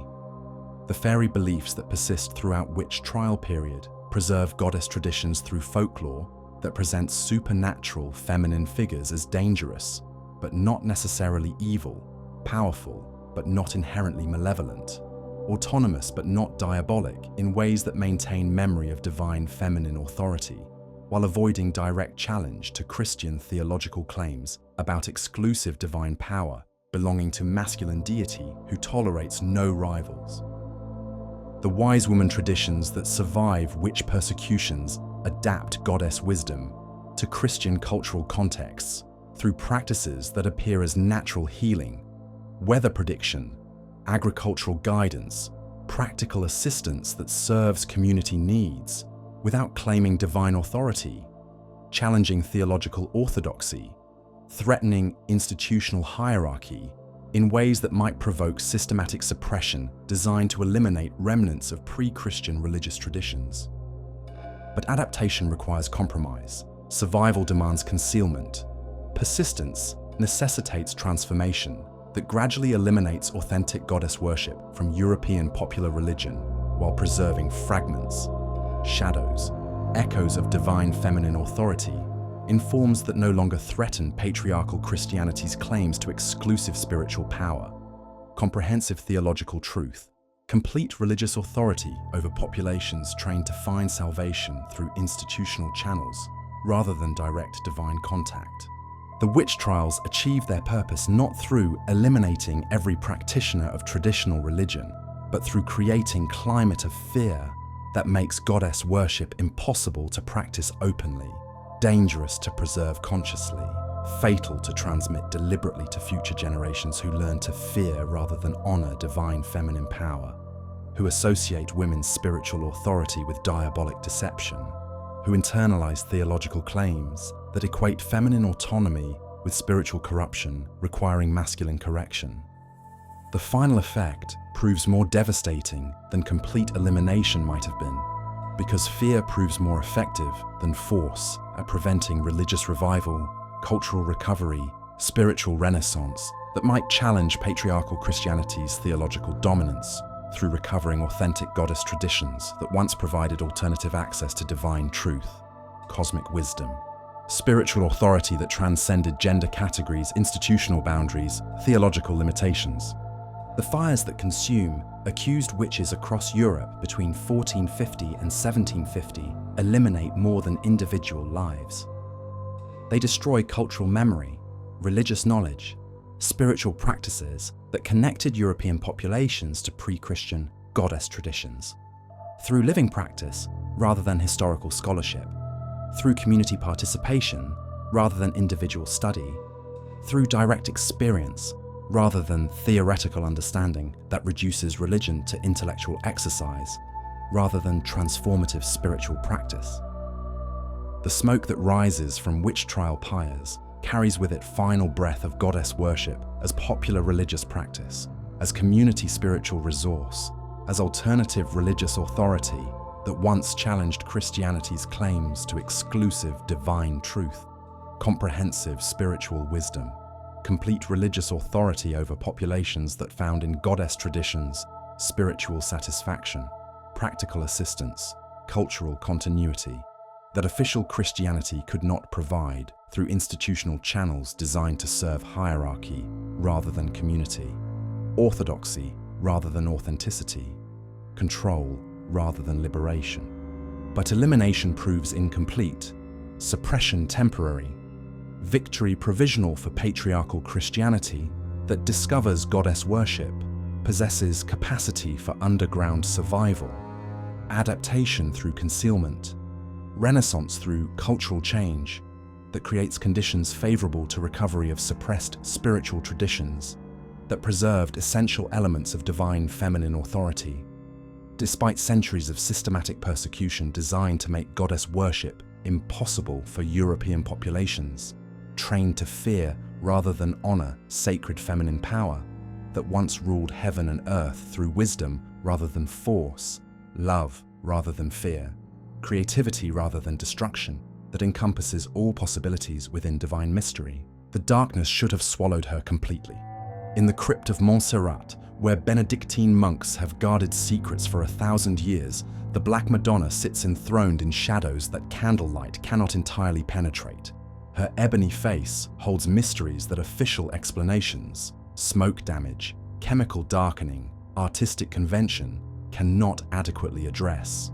The pilgrims who climb granite mountainsides to touch her robes, to whisper prayers in languages older than Latin, recognize in her darkness something that ecclesiastical authorities prefer not to acknowledge: the survival of goddess worship within Christianity's very heart. She is not alone in her darkness. Across Europe, over 500 Black Madonnas preside from cathedral altars, monastery chapels, village shrines where popular devotion maintains practices that bear suspicious resemblance to ancient goddess worship despite centuries of theological supervision, liturgical control, doctrinal instruction, designed to channel religious energy through approved Christian channels rather than unauthorized spiritual experiences. The concentration appears highest in regions where Celtic and Germanic goddess traditions once flourished most vibrantly. Southern France, northern Spain, the Rhine Valley, the Alpine regions where mountain sanctuaries preserved pre-Christian religious practices long after lowland populations accepted Christian conversion. The correlation suggests not coincidence, but continuity, not random artistic choice, but deliberate preservation of goddess imagery within Christian contexts that provide protective camouflage for suppressed spiritual traditions. But the Black Madonnas represent only the most visible evidence of goddess survival through Christian syncretism that operates with sophisticated subtlety, theological creativity, cultural adaptation that preserves essential elements of divine feminine worship while accepting surface conformity to patriarchal Christian requirements. The process reveals human capacity for spiritual resistance that operates through accommodation rather than confrontation, through transformation rather than preservation, through underground continuity rather than open practice. The mechanisms of survival prove as ingenious as they are numerous.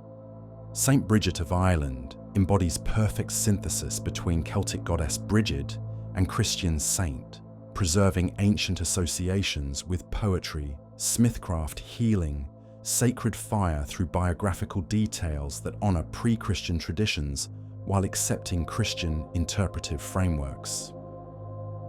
Her shrine at Kildare maintains perpetual flame tended by religious women in practices that mirror ancient priestess traditions while claiming Christian legitimacy through saintly authorization. The hagiographical literature that develops around St. Bridget preserves goddess mythological themes through Christian biographical narrative that describes miraculous powers, supernatural abilities, divine connections that echo ancient goddess traditions while serving contemporary Christian devotional purposes. Her capacity to multiply food, control weather, heal ailments, prophesy future events reflects divine powers that Celtic goddess Brigid possessed before Christian conversion transformed her into acceptable religious figure. The feast day timing reveals deliberate synchronization between Christian and pre-Christian religious calendars that enables community celebration of seasonal transitions, agricultural cycles, cosmic rhythms that ancient goddess worship, honored through festivals that marked significant moments in natural year. February 1st becomes St. Bridget's feast day, but it coincides with Imbolc, the Celtic celebration of lambing season, lengthening days, Earth's awakening from winter sleep through divine feminine creative power. Such synchronization operates systematically across Christian calendar that adopts pre-Christian festival timing while providing new theological interpretations, new mythological narratives, new devotional practices that serve Christian institutional purposes while preserving community connections to seasonal cycles, natural rhythms, goddess traditions that ancient populations experienced as essential spiritual reality rather than optional cultural decoration. The Assumption of Mary into heaven occurs on August 15th, coinciding with ancient harvest festivals that honored goddess creative power through first fruit ceremonies, grain celebrations, Earth Mother recognition that acknowledged divine feminine authority over agricultural abundance, community survival, seasonal prosperity. The Christian interpretation preserves communal celebration while redirecting theological focus from Earth Goddess to Heavenly Queen, from natural divinity to transcendent spiritual authority. But popular devotion often maintains older emphases despite theological redirection. Official interpretation, liturgical instruction that seeks to channel religious energy toward approved Christian understanding rather than unauthorized spiritual experiences that might preserve genuine goddess worship beneath Christian surface appearances. The pilgrims who honor Mary's Assumption frequently bring offerings, perform rituals, maintain practices that bear stronger resemblance to ancient goddess worship than contemporary Christian devotion. The Marian cult that develops throughout medieval period provides comprehensive framework for goddess survival through Christian syncretism that preserves essential elements of divine feminine worship, while accepting patriarchal theological oversight, institutional control, doctrinal supervision designed to prevent unauthorized spiritual experiences, independent religious authority, direct divine contact that might challenge ecclesiastical hierarchy through alternative access to divine truth. The Council of Ephesus in 431 CE officially recognizes Mary as Theotokos, God-bearer, through theological decision that serves multiple purposes simultaneously, resolving Christological controversy about divine and human nature in Christ, establishing Marian devotional legitimacy within Christian practice, providing acceptable outlet for popular religious energy that seeks divine feminine spiritual authority despite patriarchal Christian emphasis on masculine divine power. But the timing and location prove significant for understanding goddess survival through Christian adaptation. Ephesus housed the great temple of Artemis, one of ancient world's most prominent goddess worship centers, where popular devotion to divine feminine authority commanded regional influence, economic power, cultural prestige that Christian authorities needed to redirect rather than eliminate through direct confrontation that might provoke resistance, rebellion,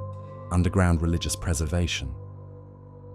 The theological compromise enables Artemis devotees to transfer religious loyalty from pagan goddess to Christian Mary, while maintaining essential spiritual practices, devotional attitudes, religious experiences that honor divine feminine authority, despite new theological framework, official interpretation, institutional supervision that seeks to subordinate Marian devotion to Christocentric theology rather than permit independent goddess worship within Christian contexts.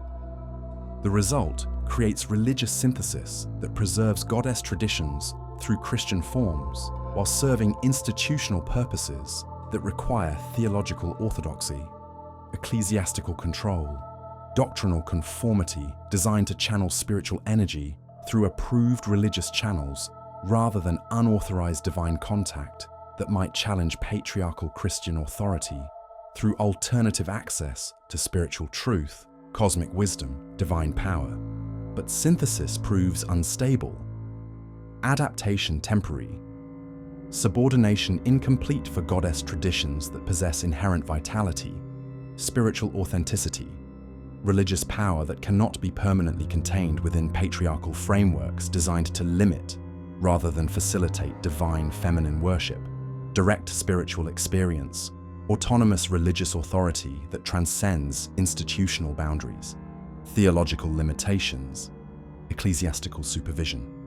The evidence appears through popular devotional practices that exceed official theological boundaries, that maintain religious experiences unavailable through approved Christian channels, that preserve spiritual knowledge eliminated from orthodox doctrine through systematic theological revision designed to serve institutional rather than spiritual purposes, hierarchical rather than egalitarian religious community, masculine rather than comprehensive divine authority. The folk traditions that survive Christian conversion preserve goddess elements through storytelling practices that maintain mythological themes, archetypal patterns, spiritual insights that connect listeners to pre-Christian religious consciousness despite new cultural contexts, theological interpretations, institutional frameworks that seek to channel narrative power toward approved Christian purposes rather than unauthorized spiritual experiences. The fairy tale collections that emerge throughout medieval period preserve goddess traditions through narrative forms that present supernatural feminine figures as complex beings capable of both blessing and curse, creation and destruction, wise guidance and dangerous deception in ways that maintain ancient understanding of divine feminine authority as comprehensive cosmic power rather than specialized spiritual function, limited to nurturing, maternal, domesticated roles. Cinderella embodies ancient goddess themes through narrative structure that presents feminine protagonist as recipient of divine feminine assistance, magical transformation, cosmic justice that operates through spiritual powers associated with natural world, seasonal cycles, goddess traditions that honor righteous suffering, eventual triumph, karmic resolution through divine intervention that transcends human social hierarchies, conventional moral limitations, institutional religious authority. The fairy godmother who provides magical assistance represents goddess figure, operating through supernatural agency, divine creative power, transformative spiritual authority that enables protagonists to achieve destiny despite social obstacles, family opposition, cultural limitations that prevent recognition of authentic spiritual worth, inherent divine nature, rightful social position within cosmic order that honors virtue rather than privilege, spiritual authenticity rather than institutional approval. The glass slipper represents ancient goddess symbol of feminine creative power, transformative spiritual authority, divine recognition that operates through intimate knowledge, personal connection, individual spiritual identity that transcends external appearances, social roles, conventional categories through which patriarchal systems organize human relationships, religious experiences, spiritual possibilities. But such goddess elements survive through camouflage that disguises spiritual significance, mythological meaning, religious content beneath entertainment value, cultural tradition, literary heritage that appears harmless to authorities who might suppress more obvious goddess worship, while failing to recognize theological themes, spiritual practices, religious transmission that operates through narrative forms rather than ritual activities, institutional organization, direct challenge to Christian authority. The Grimm brothers who collect German folktales serve as unwitting preservationists of goddess traditions that survive through oral narrative transmission despite centuries of Christian cultural dominance, theological indoctrination, institutional suppression designed to eliminate pre-Christian religious consciousness from popular culture, community memory, collective spiritual imagination that might preserve alternative religious possibilities. Their scholarly methodology reveals sophisticated understanding of folklore as repository of suppressed cultural knowledge, ancient religious wisdom, spiritual traditions that survive through adaptive transmission rather than direct preservation, through cultural camouflage rather than open practice that would provoke systematic elimination by authorities committed to maintaining Christian theological monopoly over acceptable spiritual expression. The collected tales preserve goddess themes through characters who embody divine feminine archetypes, the wise woman who provides guidance, the terrible mother who demands justice, the transformative crone who facilitates spiritual development, the maiden who represents creative potential, the queen who exercises legitimate authority through wisdom rather than force, spiritual power rather than political manipulation, divine connection rather than institutional position. But preservation occurs through literary rather than liturgical channels, through cultural rather than cultic transmission, through individual rather than communal religious experience that maintains goddess consciousness within private spiritual life rather than public religious practice, that might attract institutional suppression, theological condemnation, social persecution, designed to eliminate goddess worship from Christian civilization. The esoteric traditions that develop throughout medieval and Renaissance periods provide more sophisticated frameworks for goddess preservation through intellectual rather than popular religious channels, through philosophical rather than devotional spiritual practices, through symbolic rather than literal theological understanding that appeals to educated elites seeking spiritual experiences unavailable through conventional Christian channels. The Gnostic Sophia traditions survive through manuscript preservation, scholarly transmission, mystical speculation that maintains divine feminine wisdom themes despite Christian suppression of Gnostic theological systems, institutional elimination of alternative spiritual authorities, doctrinal condemnation of goddess worship, disguised as heretical deviation from orthodox Christian truth claims about exclusive divine authority belonging to masculine deity. The Kabbalistic Shekinah traditions preserve Jewish goddess elements through theological development that presents divine feminine presence as legitimate aspect of divine reality rather than heretical challenge to monotheistic orthodoxy, as necessary complement to divine masculine authority rather than competitive alternative to patriarchal religious hierarchy. as mystical reality rather than mythological fantasy that might threaten institutional spiritual control. But such preservation requires theological sophistication, cultural protection, institutional tolerance that limits goddess survival to intellectual elites capable of navigating complex religious boundaries, scholarly requirements, political sensitivities that surround any acknowledgement of divine feminine authority within patriarchal religious systems designed to channel spiritual energy exclusively through masculine divine power, hierarchical institutional authority, orthodox theological interpretation. The indigenous traditions that maintain continuous goddess worship despite Christian missionary activity, colonial pressure, cultural suppression provide contrasting examples of religious survival through resistance rather than adaptation, through cultural preservation rather than theological synthesis, through community solidarity rather than individual spiritual experience that characterizes goddess survival within Christian cultural contexts. The Andean Pachamama traditions preserve earth goddess worship through community religious practices that maintain pre-Columbian spiritual connections, despite centuries of Catholic missionary activity, theological indoctrination, cultural suppression designed to eliminate indigenous religious consciousness through Christian conversion that subordinates native spiritual traditions to European theological authority, institutional religious hierarchy,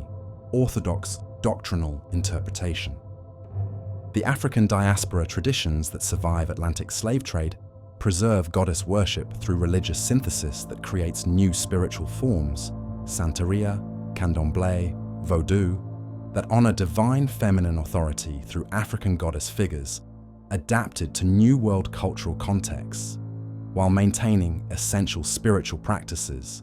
mythological themes, religious experiences that connect devotees to ancestral goddess traditions despite historical trauma, cultural disruption, systematic oppression designed to eliminate African religious consciousness. These survival examples demonstrate goddess worship's capacity for adaptation, preservation, renaissance through diverse cultural mechanisms, different historical circumstances, various forms of resistance to patriarchal religious systems that seek to eliminate divine feminine authority from human spiritual consciousness through systematic suppression, theological revision, institutional control that serves hierarchical rather than egalitarian religious community, masculine rather than comprehensive divine authority. But survival through syncretism, adaptation, camouflage creates complex theological situations where goddess elements persist within patriarchal religious frameworks that officially deny their legitimacy while unconsciously preserving their spiritual power, mythological significance, religious authority, through forms that appear acceptable to institutional oversight, while maintaining underground connections to authentic goddess traditions that honor divine feminine wisdom, cosmic creative power, spiritual transformation through direct experience rather than institutional mediation. The tension between official denial and unconscious preservation creates spiritual opportunities for individuals seeking goddess worship within Christian cultural contexts, but it also creates theological confusion, religious uncertainty, spiritual limitation that prevents full recovery of authentic goddess traditions through partial preservation, compromised adaptation, incomplete recognition of divine feminine authority that patriarchal systems can acknowledge only indirectly, partially, conditionally, rather than completely, authentically, autonomously. The hidden preservation of goddess elements within Christian civilization demonstrates both the persistence of divine feminine spiritual authority and the effectiveness of patriarchal religious strategies that achieve dominance through accommodation rather than elimination, through subordination rather than suppression, through theological camouflage rather than direct confrontation that might provoke resistance, rebellion, renaissance of goddess worship that could challenge Christian institutional authority through alternative access to divine truth, cosmic wisdom, spiritual power that transcends patriarchal religious limitations. The darkness that should have swallowed her completely becomes the medium through which she survives, adapts, preserves essential spiritual elements while awaiting historical conditions favorable to more complete emergence, fuller recognition, authentic restoration of divine feminine authority that patriarchal religious systems diminished but could never entirely eliminate from human consciousness, that recognizes goddess power regardless of institutional approval, theological interpretation, cultural permission to honor sacred feminine wisdom through whatever forms historical circumstances make possible. The silence should have been eternal. In the university lecture halls of 20th century Europe, where 2 world wars have shattered certainties that Western civilization once considered unshakable, archaeologists piece together pottery shards that speak of goddess worship with voices that academic institutions can no longer ignore. Maria Gimbutas stands before projection screens displaying feminine figurines from old Europe, her words carrying conviction that transforms archaeological fragments into vision of prehistoric paradise that patriarchal scholars have systematically overlooked, dismissed, explained away through theoretical frameworks designed to preserve masculine interpretations of human religious development. But her voice rises from deeper silence than academic oversight, from more profound suppression than scholarly bias, from cultural amnesia that extends beyond university blindness to encompass entire civilizations' forgetting of divine feminine authority that once commanded reverence, shaped consciousness, guided spiritual development through traditions that patriarchal religions eliminated from collective memory while preserving fragments in forms too scattered, too disguised, too theoretically invisible for systematic recovery, until historical conditions create space for goddess renaissance. The timing proves significant for understanding contemporary goddess revival as more than academic curiosity, feminist political statement, or New Age spiritual experiment. The return occurs precisely when patriarchal civilization faces crises that its own theological foundations, social organization, cultural values prove inadequate to address. Environmental destruction, nuclear warfare, psychological fragmentation, spiritual emptiness that suggests systematic problems requiring fundamental solutions rather than superficial reforms of systems designed to serve masculine rather than comprehensive human needs. World War I eliminates illusions about human progress, technological salvation, civilizational advancement that European culture maintained through centuries of imperial expansion, scientific development, industrial achievement that seemed to validate patriarchal claims about masculine superiority, rational authority, hierarchical social organization that could solve all problems through application of force, logic, institutional control over natural processes, human communities, individual consciousness. The trenches of Verdun and Somme become graveyards not just for millions of young men, but for cultural confidence in masculine leadership, rational planning, technological solutions that promise salvation through conquest rather than cooperation, domination rather than harmony, exploitation rather than sustainable relationship with natural world that sustains all existence through principles that transcend human control or complete understanding. The archaeological discoveries that follow this cultural trauma provide alternative vision of human possibility through evidence of prehistoric societies that achieved artistic sophistication, social complexity, religious development without apparent warfare, masculine domination,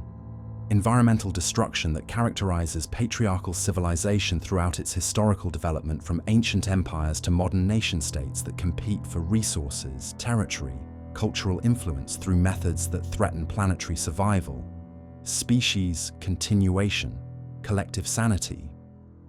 Gimbutas presents her evidence with systematic thoroughness that challenges not just specific interpretations of particular artifacts, but entire framework within which Western scholarship approaches prehistoric development, religious evolution, cultural transformation through assumptions about human nature, social organization, spiritual consciousness that reflect patriarchal theological premises rather than objective archaeological investigation, scientific methodology, scholarly objectivity that might reveal different conclusions about human spiritual potential.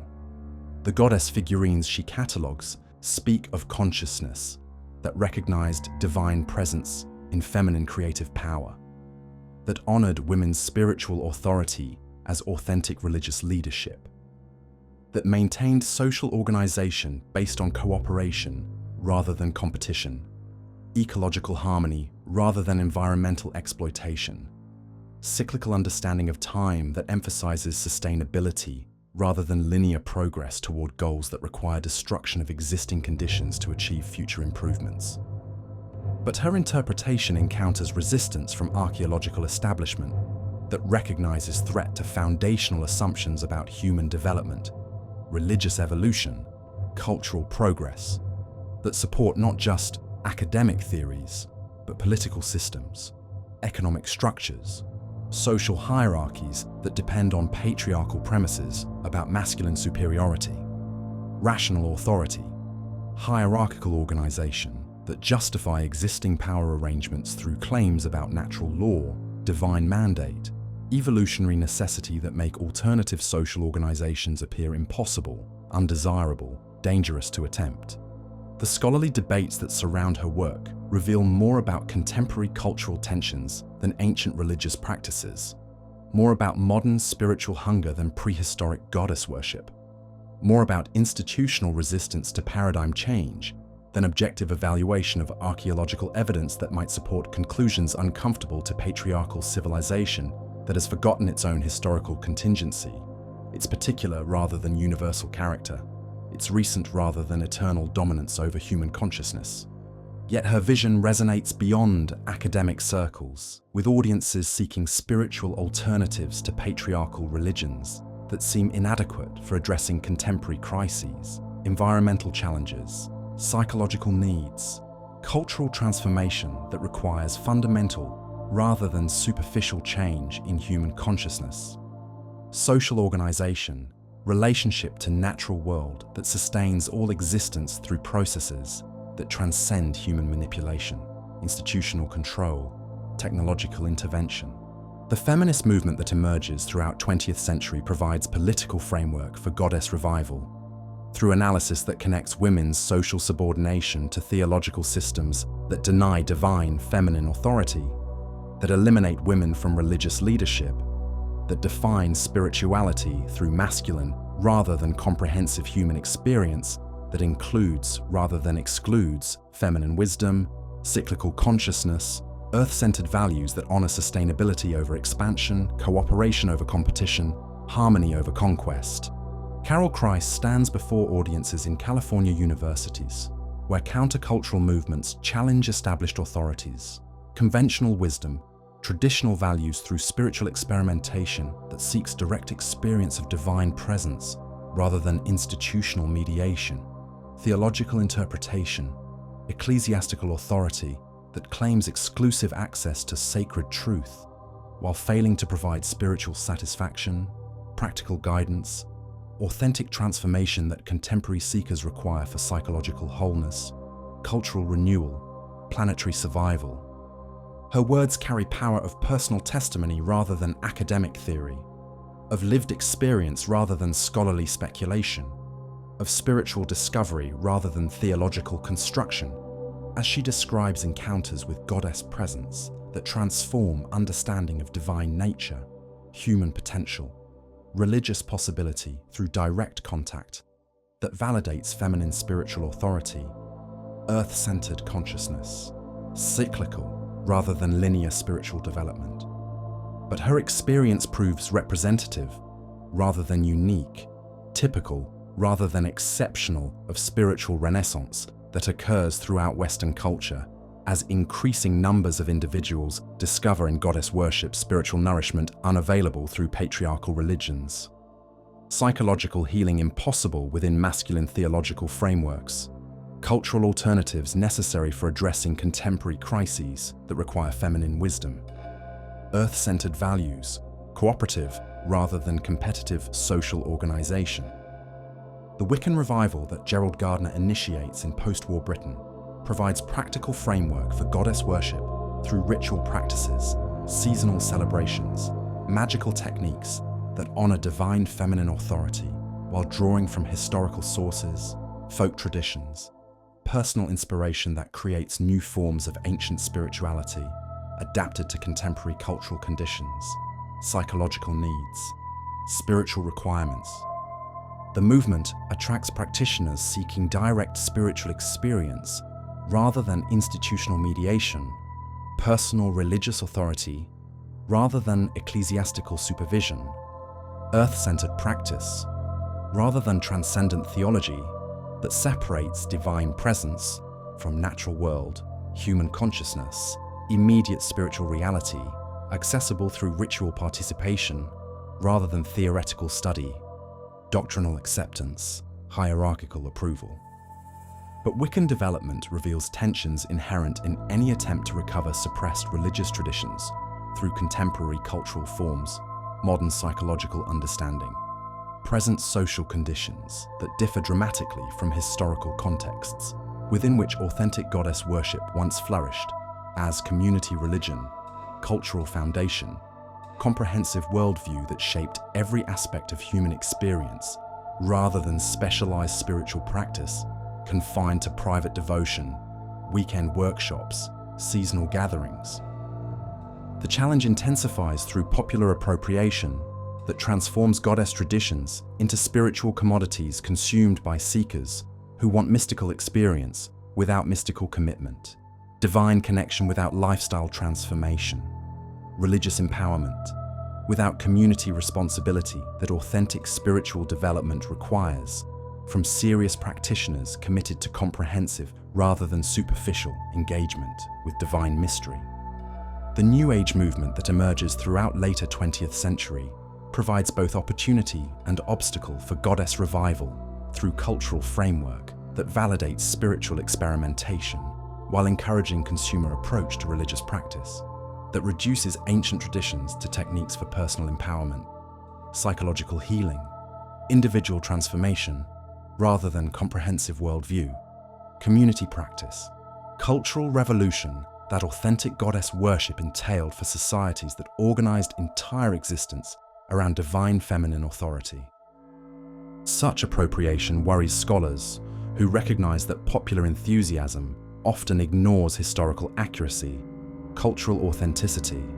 spiritual discipline that genuine religious practice requires, while preserving only comfortable elements that support contemporary lifestyle, psychological preferences, cultural assumptions, rather than challenging practitioners to undergo fundamental transformation that authentic spiritual development demands from those seeking divine contact, rather than mere spiritual entertainment. The academic establishment responds with efforts to maintain scholarly standards, historical accuracy, methodological rigor that distinguishes between documented evidence and speculative interpretation, between authentic tradition and contemporary construction, between historical goddess worship and modern revival movements that claim ancient legitimacy, while serving present purposes rather than preserving past spiritual practices, mythological understanding, religious consciousness. But such efforts ultimately prove inadequate for addressing spiritual hunger that motivates goddess revival, cultural transformation that drives contemporary interest in divine feminine authority, psychological healing that seeks goddess wisdom as antidote to patriarchal civilization's destructive effects on individual consciousness, social organization, environmental relationships that threaten planetary survival through principles that honor exploitation over sustainability, competition over cooperation, linear progress over cyclical renewal. The environmental movement that develops throughout same period provides compelling framework for understanding goddess revival as more than religious curiosity, feminist political statement, or New Age spiritual fashion, but as necessary response to ecological crisis that requires fundamental transformation of human consciousness, cultural values, social organization, based on recognition of Earth as sacred presence rather than material resource, divine manifestation rather than human property, living goddess rather than dead matter available for unlimited exploitation. The Gaia hypothesis that James Lovelock presents through scientific language validates ancient goddess wisdom about Earth as living system, self-regulating organism, conscious presence that maintains conditions necessary for life continuation, through processes that transcend human understanding, while requiring human cooperation rather than domination, harmony rather than conquest, sustainable rather than exploitative relationship with natural world. Such recognition creates theoretical foundation for goddess spirituality that transcends both fundamentalist claims about historical accuracy and skeptical dismissal of contemporary relevance through providing scientific framework for understanding Earth goddess traditions as sophisticated ecological wisdom rather than primitive superstition, practical knowledge rather than mythological fantasy, necessary truth rather than optional belief about human relationship to natural world that sustains all existence. The psychological research that emerges through Jungian analysis provides additional framework for goddess revival through recognition of feminine archetypes, divine feminine imagery, goddess symbols that appear spontaneously in dreams, visions, therapeutic processes that suggest these patterns represent authentic aspects of human consciousness rather than cultural conditioning, learned responses, conscious construction imposed through feminist ideology or New Age marketing. Marion Woodman's work with women seeking psychological healing reveals consistent emergence of goddess imagery, Earth Mother symbolism, divine feminine presence that appears to operate autonomously within unconscious processes, providing guidance, healing, transformation that therapeutic techniques alone cannot achieve, while validating spiritual reality of divine feminine authority that patriarchal cultures suppress but cannot eliminate from human psychological constitution. Such evidence suggests goddess revival represents recovery of authentic spiritual capacity rather than invention of new religious possibility, rediscovery of suppressed wisdom rather than creation of contemporary fantasy, return to comprehensive human consciousness rather than regression to primitive thinking that modern rationality should have transcended through scientific development, technological achievement, cultural evolution. But recovery proves incomplete, rediscovery partial, return conditional within cultural contexts that remain fundamentally shaped by patriarchal assumptions, institutional structures, economic systems that limit goddess spirituality to specialized practice, private devotion, individual transformation rather than comprehensive cultural renewal,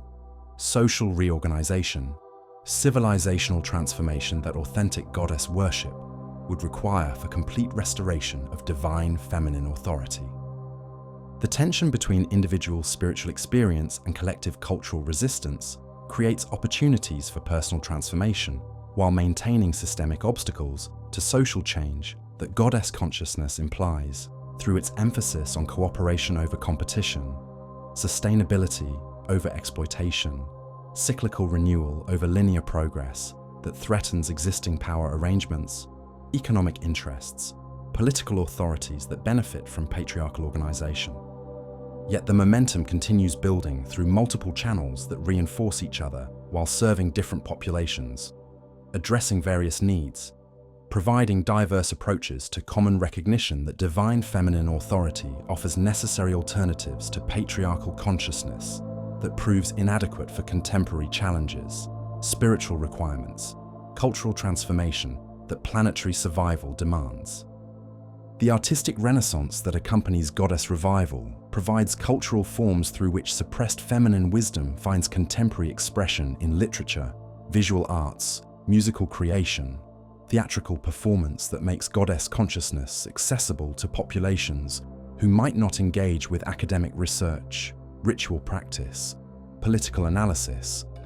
but respond to aesthetic experience, artistic inspiration, creative imagination that opens consciousness to spiritual possibilities beyond patriarchal limitations. The writers who explore goddess themes, Marion Zimmer Bradley, Jean Orwell, Ursula K. Le Guin, create imaginative worlds where divine feminine authority shapes social organization, guides individual development, enables cultural achievements that suggest human possibilities beyond patriarchal constraints, while providing narrative frameworks through which readers can experience goddess consciousness vicariously. before attempting direct spiritual engagement with divine feminine presence. Such artistic expression serves essential function for goddess revival through creating cultural space, imaginative framework, aesthetic validation that makes goddess spirituality seem possible, desirable, worthy of serious consideration rather than marginal curiosity. Feminist extremism, New Age delusion that patriarchal culture uses to dismiss, discourage, prevent authentic engagement with divine feminine wisdom that threatens established spiritual, social, cultural authority. But perhaps the most significant evidence of goddess return appears not through organized movements, academic research, artistic expression, or ritual practice, but through spontaneous recognition that occurs when contemporary consciousness encounters authentic divine feminine presence, despite centuries of suppression, theological denial, cultural amnesia that attempted to eliminate goddess awareness from human spiritual consciousness. The recognition occurs in dreams that present goddess figures, offering guidance, healing, transformation unavailable through conscious effort, rational analysis, conventional therapy that operates within patriarchal assumptions about psychological development, spiritual growth, therapeutic possibility. It appears in synchronicities that suggest intelligent feminine presence operating within natural processes, arranging circumstances, providing opportunities that exceed statistical probability while serving individual needs, spiritual development, cultural transformation. It manifests through direct spiritual experience that validates divine feminine authority, regardless of academic credentials, religious training, cultural permission that patriarchal institutions require for legitimate spiritual authority, while goddess presence operates autonomously through channels that transcend institutional control, theological interpretation, scholarly validation that might limit, distort, subordinate, authentic, divine feminine power. Such experiences prove difficult to dismiss, explain away, reduce to psychological projection, cultural conditioning, wishful thinking that skeptical analysis employs to maintain patriarchal assumptions about spiritual reality, divine nature, religious possibility that exclude divine feminine authority through theoretical frameworks designed to preserve masculine spiritual monopoly over authentic religious experience. The goddess returns not through human invitation, but through autonomous spiritual power that operates independently of human permission, cultural acceptance, institutional approval that patriarchal religions require for legitimate divine presence, while goddess consciousness manifests through whatever channels become available regardless of official theological denial, academic skepticism, cultural resistance that attempt to prevent authentic spiritual transformation. The silence that should have been eternal proves temporary concealment rather than permanent elimination, protective camouflage rather than ultimate defeat, strategic withdrawal rather than final surrender of divine feminine authority that awaits historical conditions favorable to full emergence, complete recognition, authentic restoration of goddess consciousness that includes but transcends individual spiritual experience to encompass collective cultural renewal, social transformation, civilizational evolution that honors both masculine and feminine aspects of divine reality.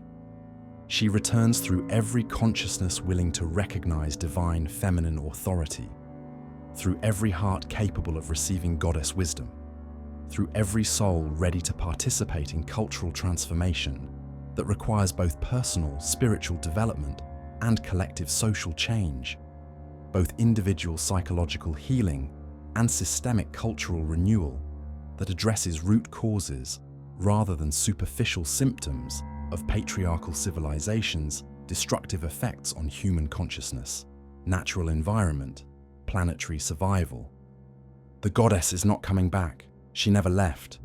She waits in the silence that preserves her presence, in the darkness that conceals her power, in the suppression that demonstrates her threat to established authority, that requires her elimination to maintain its exclusive claims over human spiritual consciousness, divine truth, cosmic authority that encompasses more mystery than any single tradition can contain or adequately express. But the waiting ends when consciousness becomes ready to receive what was always available, when cultural conditions create space for what was always present, when spiritual hunger overcomes institutional resistance to divine feminine authority that offers comprehensive alternative to patriarchal limitations, necessary healing for collective wounds, essential wisdom for planetary transformation, that requires both feminine and masculine principles working in partnership rather than hierarchy, cooperation rather than competition, love rather than fear as foundation of authentic relationship between human consciousness and divine mystery, that includes all possibilities within sacred embrace, that excludes nothing from infinite creative power, that manifests through whatever forms historical circumstances make possible.